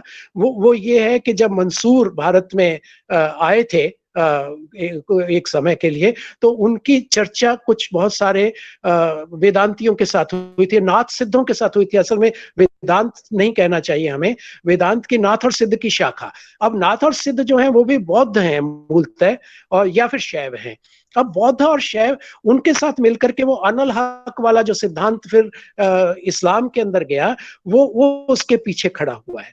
अगर हम अपने उन स्रोतों को ध्यान से देखें तो बौद्ध या वेदांतिक या शैव, ये स्रोत दुनिया के अंदर कहीं गए, और उनका थोड़ा बहुत विकास जो भी हुआ, बौद्धों का तो बहुत विकास हुआ, बाकियों का थोड़ा सीमित विकास हुआ। अब ये जो स्थिति है, यानी जिसको आप विश्व गुरु होना कहते हैं, वो स्थिति निश्चित रूप से उस धर्म और संस्कृति के संबंध में नहीं है जिसको आज केंद्र में रखा जाता है, जिसको आज सनातन धर्म हम कहते हैं। अब सनातन धर्म की थोड़ी सी समझ लें, मैं थोड़ा विस्तार में जाना जरूरी है, नहीं तो ये बात समझ में नहीं आएगी। जिस समय मैक्स म्यूलर और बाकी लोग, Monier Williams, John Stuart Mill, उनकी सबकी गहराई से आप देखें, वो जो विमर्श दे रहे थे वो ये कह रहे थे कि भारत में जब तक ज्ञान विज्ञान का विकास होता था और वेदों की तरफ भारत गया हुआ था, भारत अपने प्राकृतिक स्रोतों से ज्ञान पा रहा था, और उसके सारे देवी देवता प्राकृतिक स्रोतों से जुड़े हुए थे, और उसके भीतर से कुछ ज्योतिष निकल रहा था, ग्रहों की विद्या निकल रही थी, गणित निकल रहा था, और तमाम चीजें थी। उस आधार को भारत ने पिछले 3000 वर्षों में खोया है। ये उनकी धारणा है, ये मैक्स म्यूलर की धारणा मैं बता रहा हूं कि 3000 साल में भारत अपने रास्ते से भटक गया। भटक किस लिए गया? क्योंकि वो मूर्ति पूजा की ओर चला गया। अब वो जो मूर्ति पूजा है उसने भारत के लोगों को भक्त बना दिया। उसके पीछे कारण उन्होंने बताया कि ये जो भारत पर हमले होते रहे निरंतर, उसको काउंटर करने के लिए भारत में भक्ति की जरूरत पड़ी, भक्ति के पीछे लोगों को एकजुट करने की जरूरत पड़ी, जिसकी वजह से एक विमर्श खड़ा हो गया, और वो मूर्ति पूजा उसके केंद्र में चली गई ताकि लोगों को संगठित किया जा सके।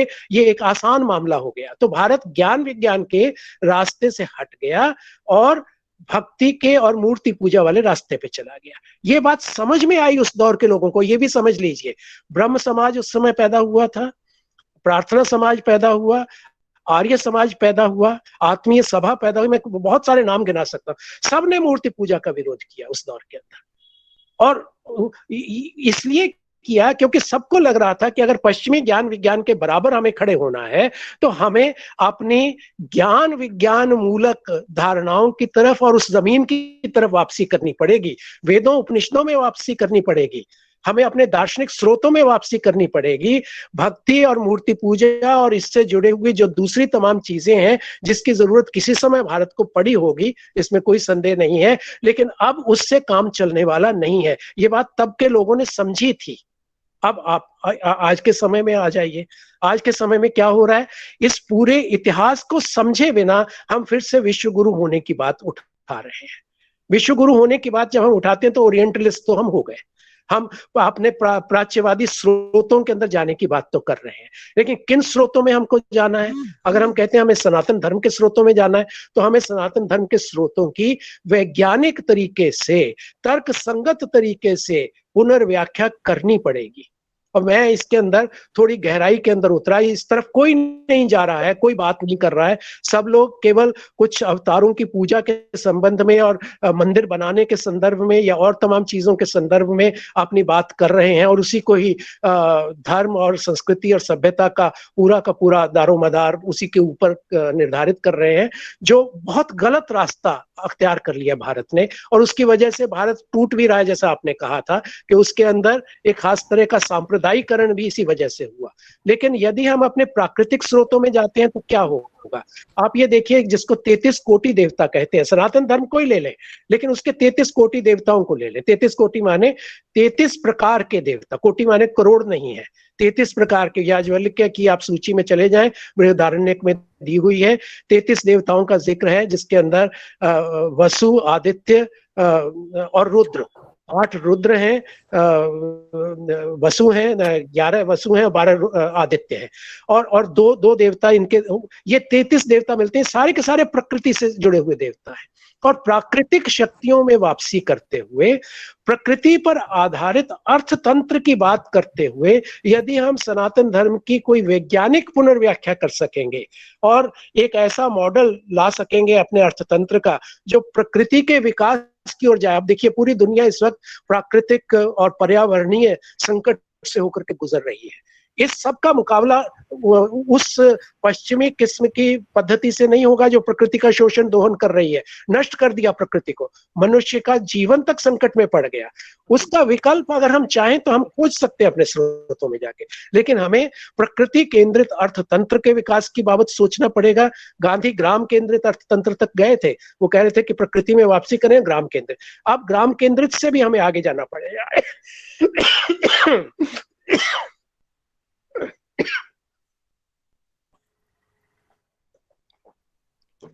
माफी चाहता हूं थोड़ा। तो ये जो प्रकृति केंद्रित अर्थतंत्र की ओर जाते हुए अपने स्रोतों की वैज्ञानिक तरीके से पुनर्व्याख्या करने के माध्यम से ही हम कोई रास्ता निकाल सकेंगे, और वो प्राच्यवाद नहीं होगा, वो अंतर विकास होगा। वो स्रोतों में वापसी नहीं होगी, वो स्रोतों का नई तरीके से, प्रासंगिक तरीके से उसको एक नई ऊंचाई देने की बात होगी उसके पीछे। तो इसके बिना और कोई रास्ता नहीं है। लेकिन इसके ऐसा कहने वालों के लिए अभी कोई बहुत ज्यादा माकूल जगह बन नहीं पा रही है भारत के अंदर, और भारत का जिस तेजी से सांप्रदायिकरण हो रहा है वो इसके रास्ते की एक बड़ी रुकावट बन करके खड़ा हो गया। मैं समझता हूं कि हमें उस तरफ ध्यान न देते हुए अपने ही स्रोतों में हम चले जाएं तो हम धर्म के विरोध में भी नहीं जा रहे हैं, और ज्ञान विज्ञान के विकास का रास्ता भी खोज रहे हैं। तो रास्ता हमें वो पकड़ना होगा, हमें केवल पावर स्ट्रगल की तरफ नहीं जाना कि सरकारों पे काबिज होना है। गांधी जब कह रहे थे ना कि मैं अंग्रेजों को भी बर्दाश्त कर लूंगा, तो असल में वो ये कह रहे थे कि मुझे सत्ता से लेना देना नहीं है, मुझे तो सभ्यता संस्कृति को बचाना है। ऐसे ही आज हम कह सकते हैं कि हमें सत्ता के परिदृश्य से कोई लेना देना नहीं, जो चाहे राज करे, लेकिन हमें इस बात से जरूर लेना देना है कि सभ्यता संस्कृति के वास्तविक अर्थों को हम समझें और उसके अंतर विकास के लिए कोई रास्ता निकालें, और लोगों को एकजुट करें कि भाई ये सभ्यता संस्कृति बचेगी तो तभी जब हम अपने स्रोतों में वैज्ञानिक तरीके से एक नई वापसी कर सकेंगे। धन्यवाद। धन्यवाद सर, आपने बहुत सही कहा है। बाहरी तड़क फड़क से तो जो हमारी संस्कृति तो बचेगी नहीं, अगर है तो हमें उसका सही अंतर विकास करना है। अभी तो चर्चा का वातावरण खुला है, बहुत सारे हमारे अध्यापक भी हैं, पूछ सकते हैं सीधे विनोद शाही जी से।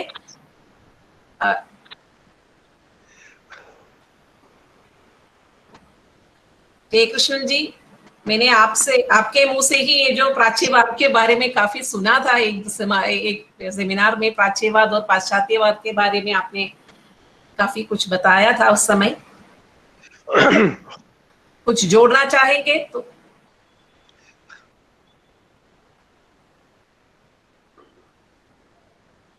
अब वो माइक अनम्यूट कर लीजिए जयकृष्णन जी, आपकी आवाज नहीं आ रही है।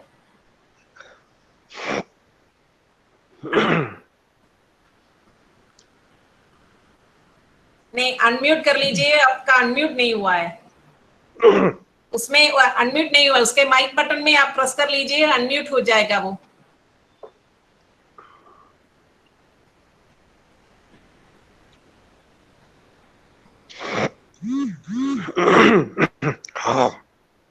नहीं आ रही, आवाज नहीं आ रही अभी भी।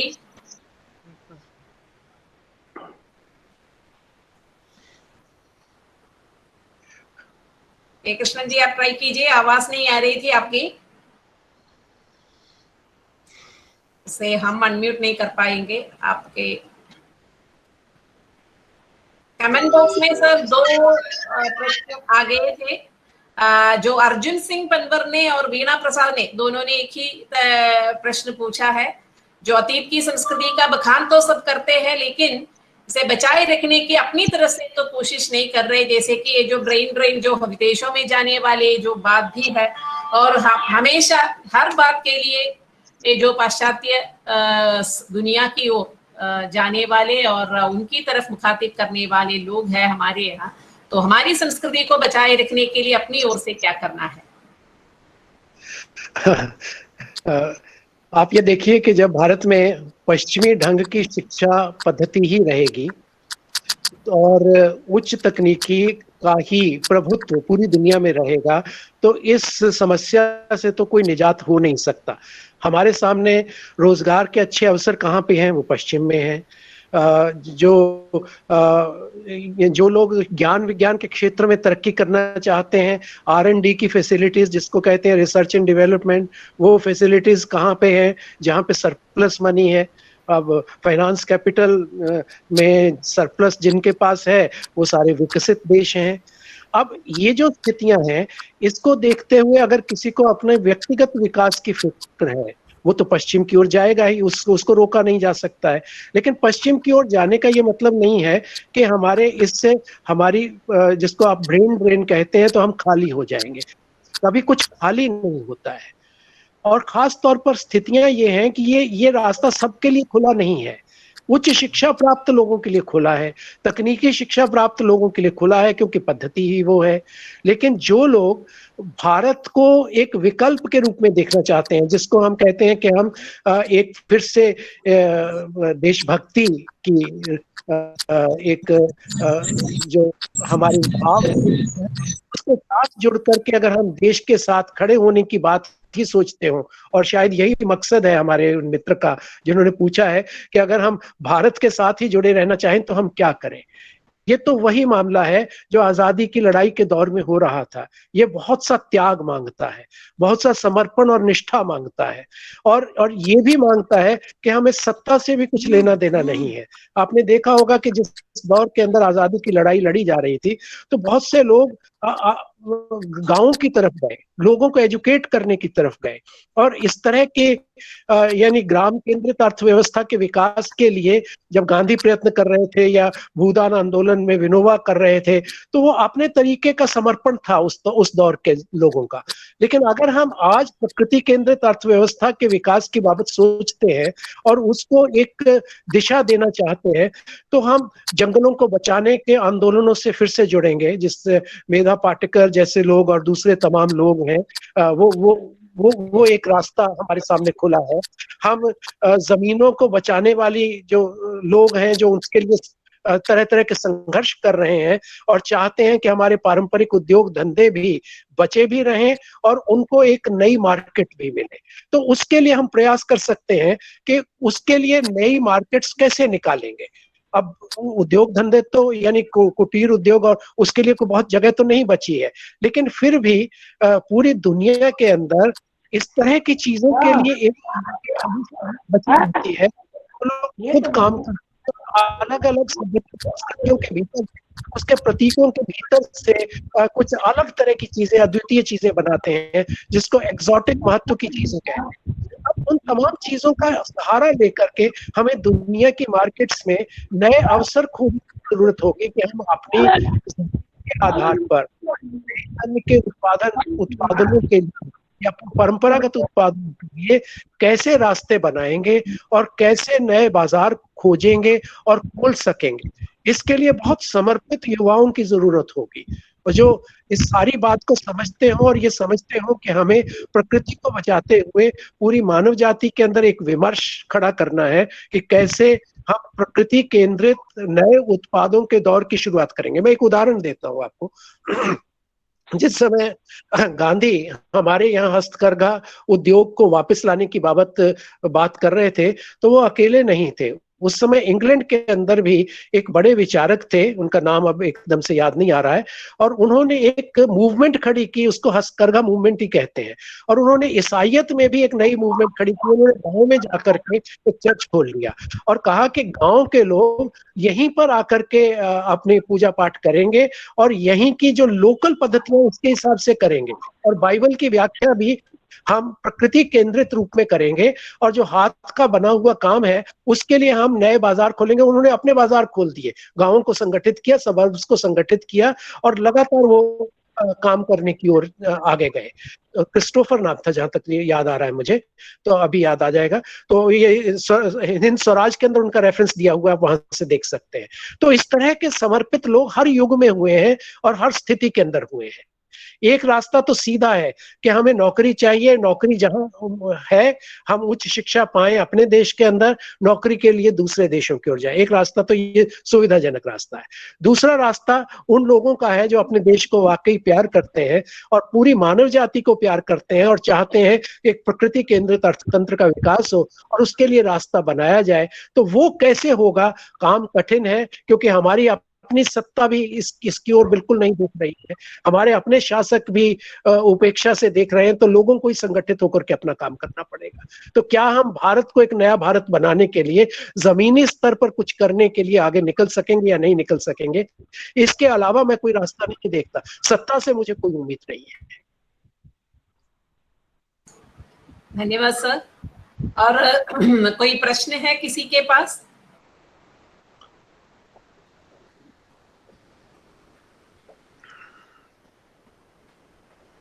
कृष्णा जी, आप अपना माइक अनम्यूट, या तो अनम्यूट करके बोलिए या नहीं तो अगर बोलना नहीं है तो म्यूट कर लीजिए, बीच बीच में आवाज आ रही है।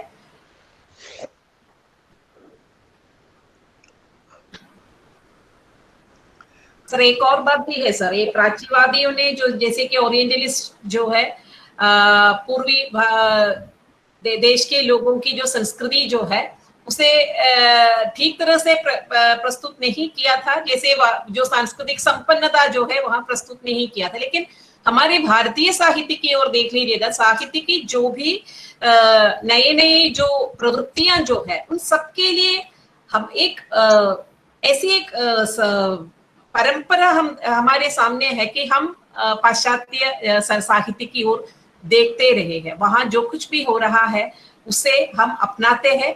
इससे तो हमारे साहित्य तो की जो प्रगति तो हुई है, लेकिन फिर भी हमें लगता है जैसे कि जो जादुई यथार्थवाद वो भी लैटिन अमेरिकन जो साहित्य से ही हमने लिया है।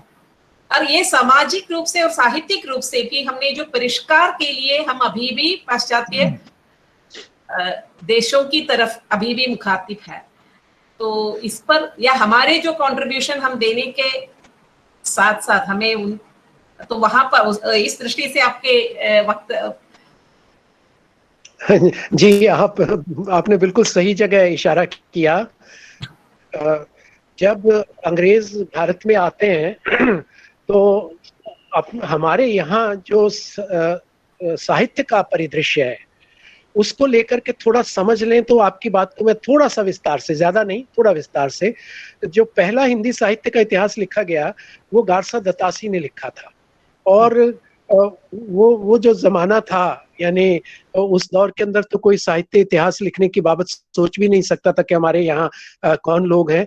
अब 1835 के आसपास 1839 में उसका दूसरा खंड छपता है, तो यानी 1857 से भी पहले की बात है। तो हिंदी साहित्य को लेकर के एक नजरिया उस इतिहास में बनता है जो नजरिया बाद में खो दिया गया। उसकी ओर थोड़ा इशारा कर दूं तो आपकी बात ज्यादा स्पष्ट हो जाएगी।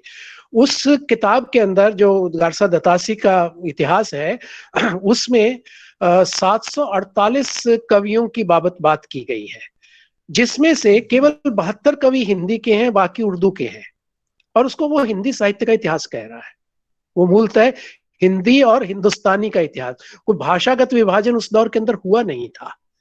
अब अंग्रेजों ने क्या किया कि हमारे साहित्य को भाषा में विभाजित कर दिया। जब फोर्ट विलियम कॉलेज की स्थापना होती है तभी से ये तरीका जो है वो अपनाया जाने लगता है। लल्लू लाल सदल मिश्र और दूसरे तमाम लोग, और उनको ये कहा जाता है कि एक तरह का सेट उन्होंने हिंदी के विद्वानों का रखा, दूसरा उर्दू के, और कहा गया कि लगती तो भाषाएं एक ही हैं, पर आप ऐसी हिंदी लिखिए जिसमें संस्कृतनिष्ठ शब्द हो, और दूसरों को कहा गया कि आप ऐसी हिंदी लिखिए जिसमें उर्दू के शब्द यानी फारसी के शब्द ज्यादा हो ताकि वो उर्दू लगे। तो भाषागत विभाजन हमारे यहाँ खड़ा किया गया। तो साहित्य का एक सांप्रदायिक विभाजन जो है उसके लिए एक आधार भूमि निर्मित होनी शुरू हो गई। और जब साहित्य का सांप्रदायिक आधार भूमि निर्मित होती है तो हमारी अपनी जमीन से जुड़े साहित्य की बजाय हम दो तरह की संस्कृतियों के साहित्य, दो तरह की सभ्यताओं के साहित्य की बात करने लगते हैं। हमारे स्रोत विभाजित हो जाते हैं, स्रोत अखंड नहीं रहते। अब जब अखंड स्रोत नहीं है हमारे पास, लोगों का विभाजन हो गया है, भाषागत विभाजन हमारे यहाँ साहित्य का कर दिया गया है, तो हम किस तरह से उस साहित्य की उम्मीद कर सकते हैं जो साहित्य वाकई महान होगा और पूरी मानव जाति की फिक्र करेगा। हम तो पूरी मानव जाति की फिक्र करने के लिए यानी हिंदी और उर्दू के अंदर ही और हिंदू और मुसलमान के भीतर ही विभेद की स्थिति के अंदर जाकर के बिठा दिए गए हैं, ले जाकर के। इसीलिए आप देखिए कि आधुनिक काल के अंदर जो साहित्य लिखा गया उसकी पहुंच लोगों तक बहुत कम होती गई। मध्यकाल का साहित्य कोई प्रचार के साधन नहीं थे। कबीर आज भी जन जन के अंदर विद्यमान है, आज भी गाए जाते हैं, आज भी वो बड़ा साहित्य लगता है, आज भी लगता है वो मानव मुक्ति के लिए अद्भुत बातें हैं उसके अंदर। तुलसी के साहित्य की ऊंचाइयां देखते बनती हैं। यानी आप ये देखिए कि जो मध्यकाल का साहित्य है हमारा, उसके भीतर हम ऐसी खिलावट पाते हैं कि वो आम आदमी के लिए भी कंठहार है और बड़े से बड़े जो विद्वान हैं उनके लिए भी वो अर्थपूर्ण है और पूरी मानव जाति की धरोहर है। आधुनिक काल के बाद इस तरह की ऊंचाई वाला साहित्य कहाँ चला जाता है? इसका अर्थ स्पष्ट है, चूंकि इस जो नया साहित्य जिसको हम आधुनिक साहित्य कहते हैं उसका पूरा मॉडल पश्चिम का है। उस तरह की विधाएं आ गई जो पश्चिम के अंदर लिखी जाती थी, विभाजन भी उसी तरह के हो गए सारे के सारे। हमारे साहित्य के अंदर जो आंदोलन चले हैं वो भी पश्चिम के। पश्चिम में रोमांटिसिज्म आता है 18वीं शती के अंत में। हमारे यहाँ 19वीं शती के आरंभिक दौर के अंदर आ जाता है स्वतंत्रतावाद। और वो कहते भी हैं, अंग्रेज तो जो इतिहास लिखवा रहे थे ना फिर बाद में, गारसा दतासी को छोड़ दीजिए, लेकिन बाद में जो इतिहास लिखाए गए उनके अंदर ये बात निरंतर ऑक्सफोर्ड से जो हिंदी साहित्य के उपन्यास छपे हैं उनको देखिएगा ध्यान से, उनमें लिखा भी गया है कि भारत में जितने अब साहित्यिक आंदोलन होते हैं वो पश्चिमी साहित्य में जो आंदोलन हो चुका होता है उसके 20 से 100 बरस के भीतर होता है, पीछे पीछे चलता है। भारतीय साहित्य हमारी नकल के अंदर रचा जाने वाला साहित्य हो गया है। जब से अंग्रेजी शिक्षा पद्धति भारत में आई, भारतीय साहित्य भी पिछलग्गू हो गया, पश्चिम का अनुकरण करने वाले साहित्य में बदल गया और हमने अपनी जड़ों से जुड़े हुए साहित्य को देखने की बजाय वही साहित्य लिखना आज भी हमारे लिए अनुकरणीय बना हुआ है, जो पश्चिमी मंडी के अंदर, पश्चिमी बाजार में, जिसके अंग्रेजी में अनुवाद होकर कोई महत्व होगा। अगर वो महत्व हो सकता है तो उसको कोई इनाम भी मिलेगा। जो लोग अंग्रेजी में उस ढंग के उपन्यास लिखते हैं उनको बुकर पुरस्कार या नोबेल पुरस्कार मिलने की संभावना हो जाती है। लेकिन जो लोग अपनी वर्नेकुलर भाषाओं के अंदर, अपनी भाषाओं के अंदर लिख रहे हैं, उनके लिए कोई जगह बाकी नहीं बची है, क्योंकि हम जो साहित्य लिख रहे हैं वो साहित्य पश्चिम में लिखे जा रहे साहित्य में जो प्रवृत्तिगत विकास हुआ और जो उसका शिल्पगत विकास, रूपगत विकास हुआ है, उसके लगभग 20 साल बाद हमारे यहाँ वो प्रवृत्तियां आनी शुरू होती हैं। आपने ठीक कहा कि जादुई यथार्थवाद उधर आता है तो हम अपने यहाँ जादुई यथार्थवाद लाने की बात सोचने लगते हैं। अब जब वहीं आ गया तो उसके अंदर लिखे हुए साहित्य की कीमत कैसे पड़ेगी हमारे यहाँ? इसका मतलब है वो हमारी अपनी जमीन से निकली हुई वस्तु है ही नहीं, वो हमारे लोगों की, हमारी आत्मा की गहराइयों से पैदा होने वाली रचनाशीलता वो है नहीं। अगर वो नहीं है तो वो पूरी मानव जाति के मुक्ति के लिए कैसे प्रयास करेगी? और हम क्योंकि उस विशेष सर्कल में, उस दुष्चक्र में अंग्रेजों के आने के बाद से फंस गए हैं और हमने इस ओर देखना बंद कर दिया है कि हम उसमें से कैसे निकलेंगे, जिसे आप प्राच्यवाद कह सकते हैं। प्राच्यवाद का एक जो परोक्ष असर है वो साहित्य की दुनिया में भी देखने को मिलता है, और वो इतना गहरा है कि हमारी अपनी रचनाशीलता भी, पूरी मानव जाति की मुक्ति के लिए संघर्ष करने वाले लोगों की रचनाशीलता आज तक नहीं बन पा रही है। और ये बड़ी दुर्भाग्यपूर्ण स्थिति है कि हम कब अपनी जड़ों की ओर मुड़ेंगे और कब पूरी मानव जाति को अपने परिप्रेक्ष्य में ग्रहण करेंगे और अपनी जमीन से जुड़ी हुई जो हमारी पीड़ाएं हैं उनके भीतर से हम अपनी आत्मा की गहराइयों में उतरने का कोई रास्ता खोजेंगे, तो दुनिया भी हमारी ओर देखेगी कि भारत ने एक अलग तरह के साहित्य की एक पद्धति का विकास कर लिया है जो पूरी दुनिया के काम की है। क्या आज हम ऐसा साहित्य लिख पा रहे हैं या नहीं लिख पा रहे हैं? जब मैं ऐसी बात कहता हूं तो बहुत से लोग कहते हैं कि आप एक अलग तरह का विमर्श खड़ा करने की कोशिश कर रहे हैं, लेकिन मैं समझता हूं अगर हमें अपने साहित्य को वाकई उन ऊंचाइयों तक लेकर के जाना है तो इस विमर्श से आंखें चुरा करके हमारा उद्धार होने वाला नहीं है। धन्यवाद करता हूं आपका कि आपने ये सवाल पूछा और मुझे ये बातें कहने का मौका दिया। धन्यवाद सर। हमेशा मैं यही सोचती रही, क्योंकि जो भी स्वच्छंदतावाद हो, जो भी वाद हमारे यहाँ है, सब कुछ हम उसका इतिहास जैसे बच्चों को हम पढ़ाते हैं, अक्सर मैं क्लास में ही सोचती थी कि जब पाश्चात्य संस्कृति या पाश्चात्य देशों में जब कोई इतिहास पढ़ाएंगे तो ऐसा भी एक जिक्र होना चाहिए, ये जो प्रवृत्ति भारत से आई है या ऐसे देशों से, सर ऐसे कोई कंट्रीब्यूशन हमारी तरफ से होना चाहिए। इसीलिए मैंने प्रश्न उठाया था। और अभी रिसर्च स्कॉलर्स की ओर से कोई प्रश्न नहीं आया है। जयकृष्णन जी, आपका अभी भी अनम्यूट नहीं है, तो आप अनम्यूट करें तभी तो आप, क्योंकि आपकी टिप्पणी में इसमें चाहती हूँ, इसलिए मैं बार बार हेलो। हाँ जी, बताइए। विनोद शाही ने जितने भी लेख लिखे हैं, किताबें हैं, उसमें जिस गहराई, विस्तृति और व्यापकता से प्राच्यवाद और उत्तराभिनिवेश के बाद में चर्चाएं की हैं, उस दृष्टि से देखने से 6 घंटे के इस बहस में जो मैं समझता हूँ संवाद करने के लिए समय नहीं है, फिर भी एक संदेह हुआ। उन्होंने जो बात कही है गांधी जी के बारे में पूर्ण स्वराज में, मैं समझता हूँ जवाहरलाल नेहरू का जो ऑटोबायोग्राफी है, ऑटोबायोग्राफी बहुत साल पहले उन्होंने ऑटोबायोग्राफी आत्मकथा लिखी थी, उसमें एक खास अध्याय है, उसमें गांधी और नेहरू के बीच संवाद हो रहा है। नेहरू ने कहा, जो मैंने अंग्रेजी में पढ़ा है, the most intolerant man I have ever seen is Mahatma Gandhi.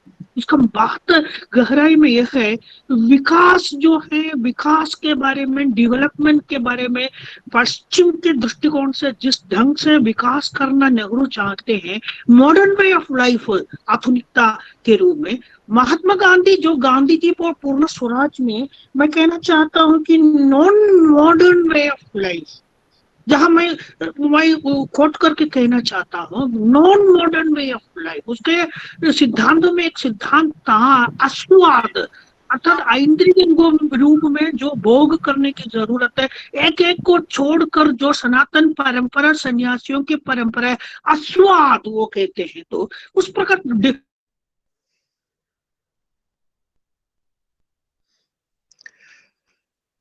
Way of life है। नेहरू और गांधी के बीच में जो संवाद हुआ, मॉडर्न वे ऑफ लाइफ और non modern way of life के बीच में संवाद है। मैं एक व्यक्ति को कोट करना चाहता हूँ, true national liberation will mean A rediscovery of Indian unique gestalt. which is in the post-colonial narrative, lies in its holism, monoism, or non-dualism.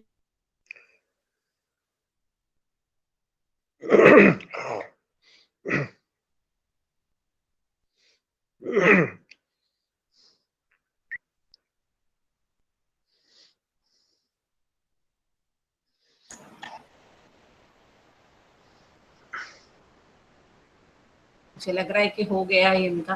वो मेरा ख्याल है फिर अनम्यूट हो गया उनका। अब वैसे उनकी बातें मैं क्या बोलूं, बताइए। नहीं, उन्होंने बात पूरी नहीं की तो इसलिए मुझे भी पता नहीं कि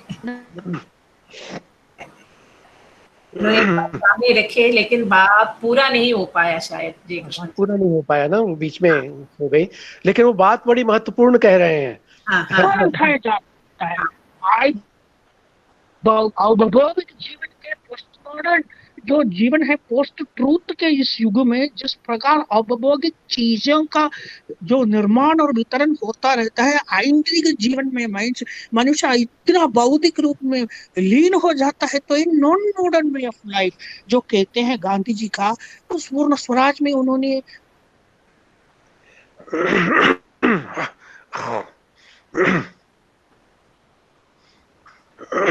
रुकावट आ रही है, मुझे लग रहा है।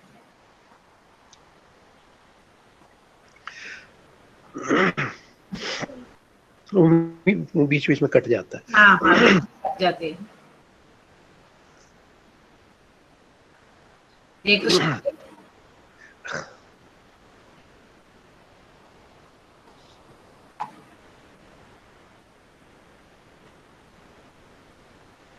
इसमें एक टिप्पणी था, उन्होंने जो लेख लिखा था, इस सबका बड़ा अचानक परिणाम ऐसा निकलने वाला है कि इस जागृति और स्वप्न जगत के बीच की वह महान खाई अब दिखाई देना बंद हो जाएगा और हम उस खाई के अभाव स्थलों में ही नई दीवार स्वप्नमयी दुनिया को खड़ा करते हुए यथार्थ को आभासी यथार्थ में बदलकर सत्य से बहुत दूर हो जाएंगे। विनोद शाही सभ्यता का विकास और आत्मा का जंगल, जो ऑनलाइन मैगजीन अमेरिका से प्रकाशित अन्यथा में उनका लेख आया था। तो सवाल Gandhi non modern way of life और औद्योगिक जो भौतिक जीवन जो है उसका जो एक्सिस्टेंशियल जो सवाल है, तो मैं समझता हूँ उस पर बहस की जरूरत है। क्योंकि गांधी को जिस ढंग से मैं समझता हूँ कि जो प्राच्यवाद ही नहीं है, जो वैभव सिंह ने उनका किताब का अनुवाद किया है, मैं समझता हूँ जो एडवर्ड सैड की किताब, उसमें एडवर्ड सैड के किताब में वो लिखते हैं, वैभव सिंह लिखते हैं उसमें, जैसे मैं समझता हूँ कि उन्होंने लिखा है तो पूरे के पूरे भारतीय नवजागरण के जो चिंतक विवेकानंद से लेकर के जितने भी लोग, मार्क्स, अम्बेडकर, जितने भी लोग हैं, वो लिखते हैं प्राच्यवाद के विकास का असर भारत में पूरी 19वीं सदी के आरंभ में कई तरह से दिखाई दिया। 19वीं सदी के लगभग सभी महत्वपूर्ण विचारक बंकिम, भारतेंदु, शिव प्रसाद, तिलक आदि स्वर्णिम अतीत के प्राच्यवादी धारणा के सहारे अपने राजनैतिक दृष्टिकोण का विकास कर रहे थे। मोहन राय, ईश्वर चंद्र विद्यासागर, विवेकानंद, जवाहरलाल नेहरू, अंबेडकर, पेरियार, ज्योतिबा फूले, तमाम मार्क्सवादी, समाजवादी, मानववादी सब सेकुलर ज्ञानोदय के चकाचक्य से प्रभावित थे। इनमें गांधी का अकेले ऐसे मनीषी थे जो आधुनिक पश्चिमी विकास के खड़ू आलोचक थे। तो यहाँ डेवलपमेंट हम कहते हैं, हमारे पूरी राजनीति का सेंट्रल पॉइंट वही है, डेवलपमेंट है। परिस्थिति, पर्यावरण जितनी भी जो हो, जो विकास की जो कार्यक्रम चलता रहा है, उस राजनीति उससे संबंधित है। तो गांधी की वे ऑफ लाइफ, जो स्वराज में उन्होंने जिस दर्शन का जो देखा है, तो वो वे मॉडर्न वे ऑफ लाइफ और non modern way of life, non modern way of life को नेहरू प्राकृत कहते हैं। तो सवाल उठाया एक्सिस्टेंशियल रूप में मानव सभ्यता क्या गांधी के जैसे ऐसे एक दर्शन में व्यावहारिक रूप में जी सकते हैं या नहीं, यह मात्र एक उटोपियन विचार है। तो मैं समझता हूँ कि एक प्राच्यवाद और विकास उपनिवेशवाद, फिर एक सवाल उठता है एक गैर उपनिवेशीकरण की प्रक्रिया के क्या क्या चरण हो सकते हैं। एक प्रक्रिया मैं समझता हूँ कि जो औपनिवेशिकता है, जो बाजारवाद है, जो वैश्वीकरण को अधिकांश चिंतक नियो कॉलोनाइजेशन के रूप में देखते हैं, क्योंकि वैश्विक लूट जो कॉलोनी से देवकृष्ण जी, मैं बीच में जो संक्षिप्त कर लीजिए आपका जो पॉइंट जो है, ताकि विनोद शाही जी उस पर अपना दृष्टिकोण रखें। जो आपका पॉइंट जो है उसे जरा संक्षिप्त कर लीजिए। को बदल सकते हैं। मैं समझता हूँ विनोद शाही जी फिर जैसे उनके लेख अतीत के वो जो उत्तर औपनिवेशिक हिंदी समीक्षा के बीज प्रश्न नामक उनका लेख है, उसमें वो कहते हैं इतिहास बोध अतीत को भूल करके जो जो जो कहते हैं, और अतीत को रद्द करने वाली समीक्षा बीजों के बिना ही पेड़ उगाने का दुराग्रह पेश करती है, और अतीत को ही महान व भव्य बनाने वाली समीक्षा विकास के उस इतिहास बोध से चूक जाती है, जो हमारा एकमात्र आधार मूल्य होता है। ये वो आत्मालोचन की जो जरूरत का जो सवाल है, मौलिक चिंतन के विकास के लिए जिसकी जरूरत है, मैं समझता हूँ पश्चिमी प्रभाव से अपने आप को छोड़कर फिर सुमा जी ने बताया जो जो जो जो भविष्य गुरु और भारत की जो स्पिरिचुअलिटी है। मैं फिर कहना चाहता हूँ नेशनल प्रेसिडेंट्स में पार्था चैटर्जी कहते हैं the greater one success in imitating Western skills in the material domain, therefore the greater need to preserve the distinctness of one's spiritual culture. This formula is, I think, a fundamental feature of anti-colonial nationalism in Asia and Africa. मैं समझता हूँ अमर्त्य सेन की किताब argument Indian में वो कहते हैं 3 प्रकार की प्राच्यवाद, उनमें एक प्रकार की एक्सोटिक ओरिएंटलिज्म है, exotic reading of India. Megasthenes के इंडिका चंद्रगुप्त मौर्य के समय की गणनाओं के वर्णन से लेकर फैंटेसी पूर्ण अतिशयात्मक रवैया महेश योगी रजनी से होकर दीपक चोपड़ा तक, अब देखिए कि जो परंपरा अब भी कायम है, जो विस्तृत भारत गीता के निर्यातात्मक कई प्रारूप दृष्टिकोण की समकालीन प्रवृत्तियां हैं प्राच्यवाद की, अभी भी वो जारी है, बिकाऊ है में इसका मार्केटिंग है और ऐसी प्रक्रिया है। तो मैं शायद समय की कमी है और मैं समझता हूँ कि जो मुझे मेरे मन में जो संदेह हुई है उसके लिए मैंने इस विषय पर जितने विचार प्रकट किए बहुत अधिक मैंने पढ़ा भी है, लेकिन पूर्ण रूप में स्पष्टता नहीं मिलती है, इसलिए पूछा गया है। धन्यवाद। धन्यवाद सर जी, बहुत बहुत धन्यवाद। आपने तो चर्चा को बहुत ऊंचाई प्रदान कर दी। सबसे पहले तो मैं आपका धन्यवाद करता हूं कि इतना गहन अध्ययन आपने जो यहाँ प्रस्तुत किया है और पूरा उस दौर का एक चित्र खींच दिया। आपकी 2-3 बातें हैं, उन पर मैं अपने मत से आपके साथ केवल संवाद हो सकता है, आपके प्रश्न का उत्तर नहीं मैं दे रहा हूँ, तो संवाद आगे बढ़ाया जाएगा। आपके रूबरू बैठा होता तो हमारी आपस में एक लंबी बहस हो सकती थी। बहस भी इस अर्थ में नहीं कि एक दूसरे के विरोध में नहीं, एक दूसरे से कुछ सीखने के लिए। तो सब आपकी 2-3 चीजें हैं, उनके बारे में मैं अपने विचार व्यक्त करता हूँ। पहली बात तो ये है कि गांधी और नेहरू के बीच में कितनी भी असहमतियां रही हों, इसके बावजूद ये दोनों एक दूसरे के साथ ही चलते रहे निरंतर। और अगर कोई 2 लोग इतनी असहमतियों के बावजूद एक दूसरे के साथ चलने का फैसला कर रहे थे, तो इसका अर्थ है वो असहमतियां बुनियादी नहीं थी। उन असहमतियों के पीछे कुछ कारण,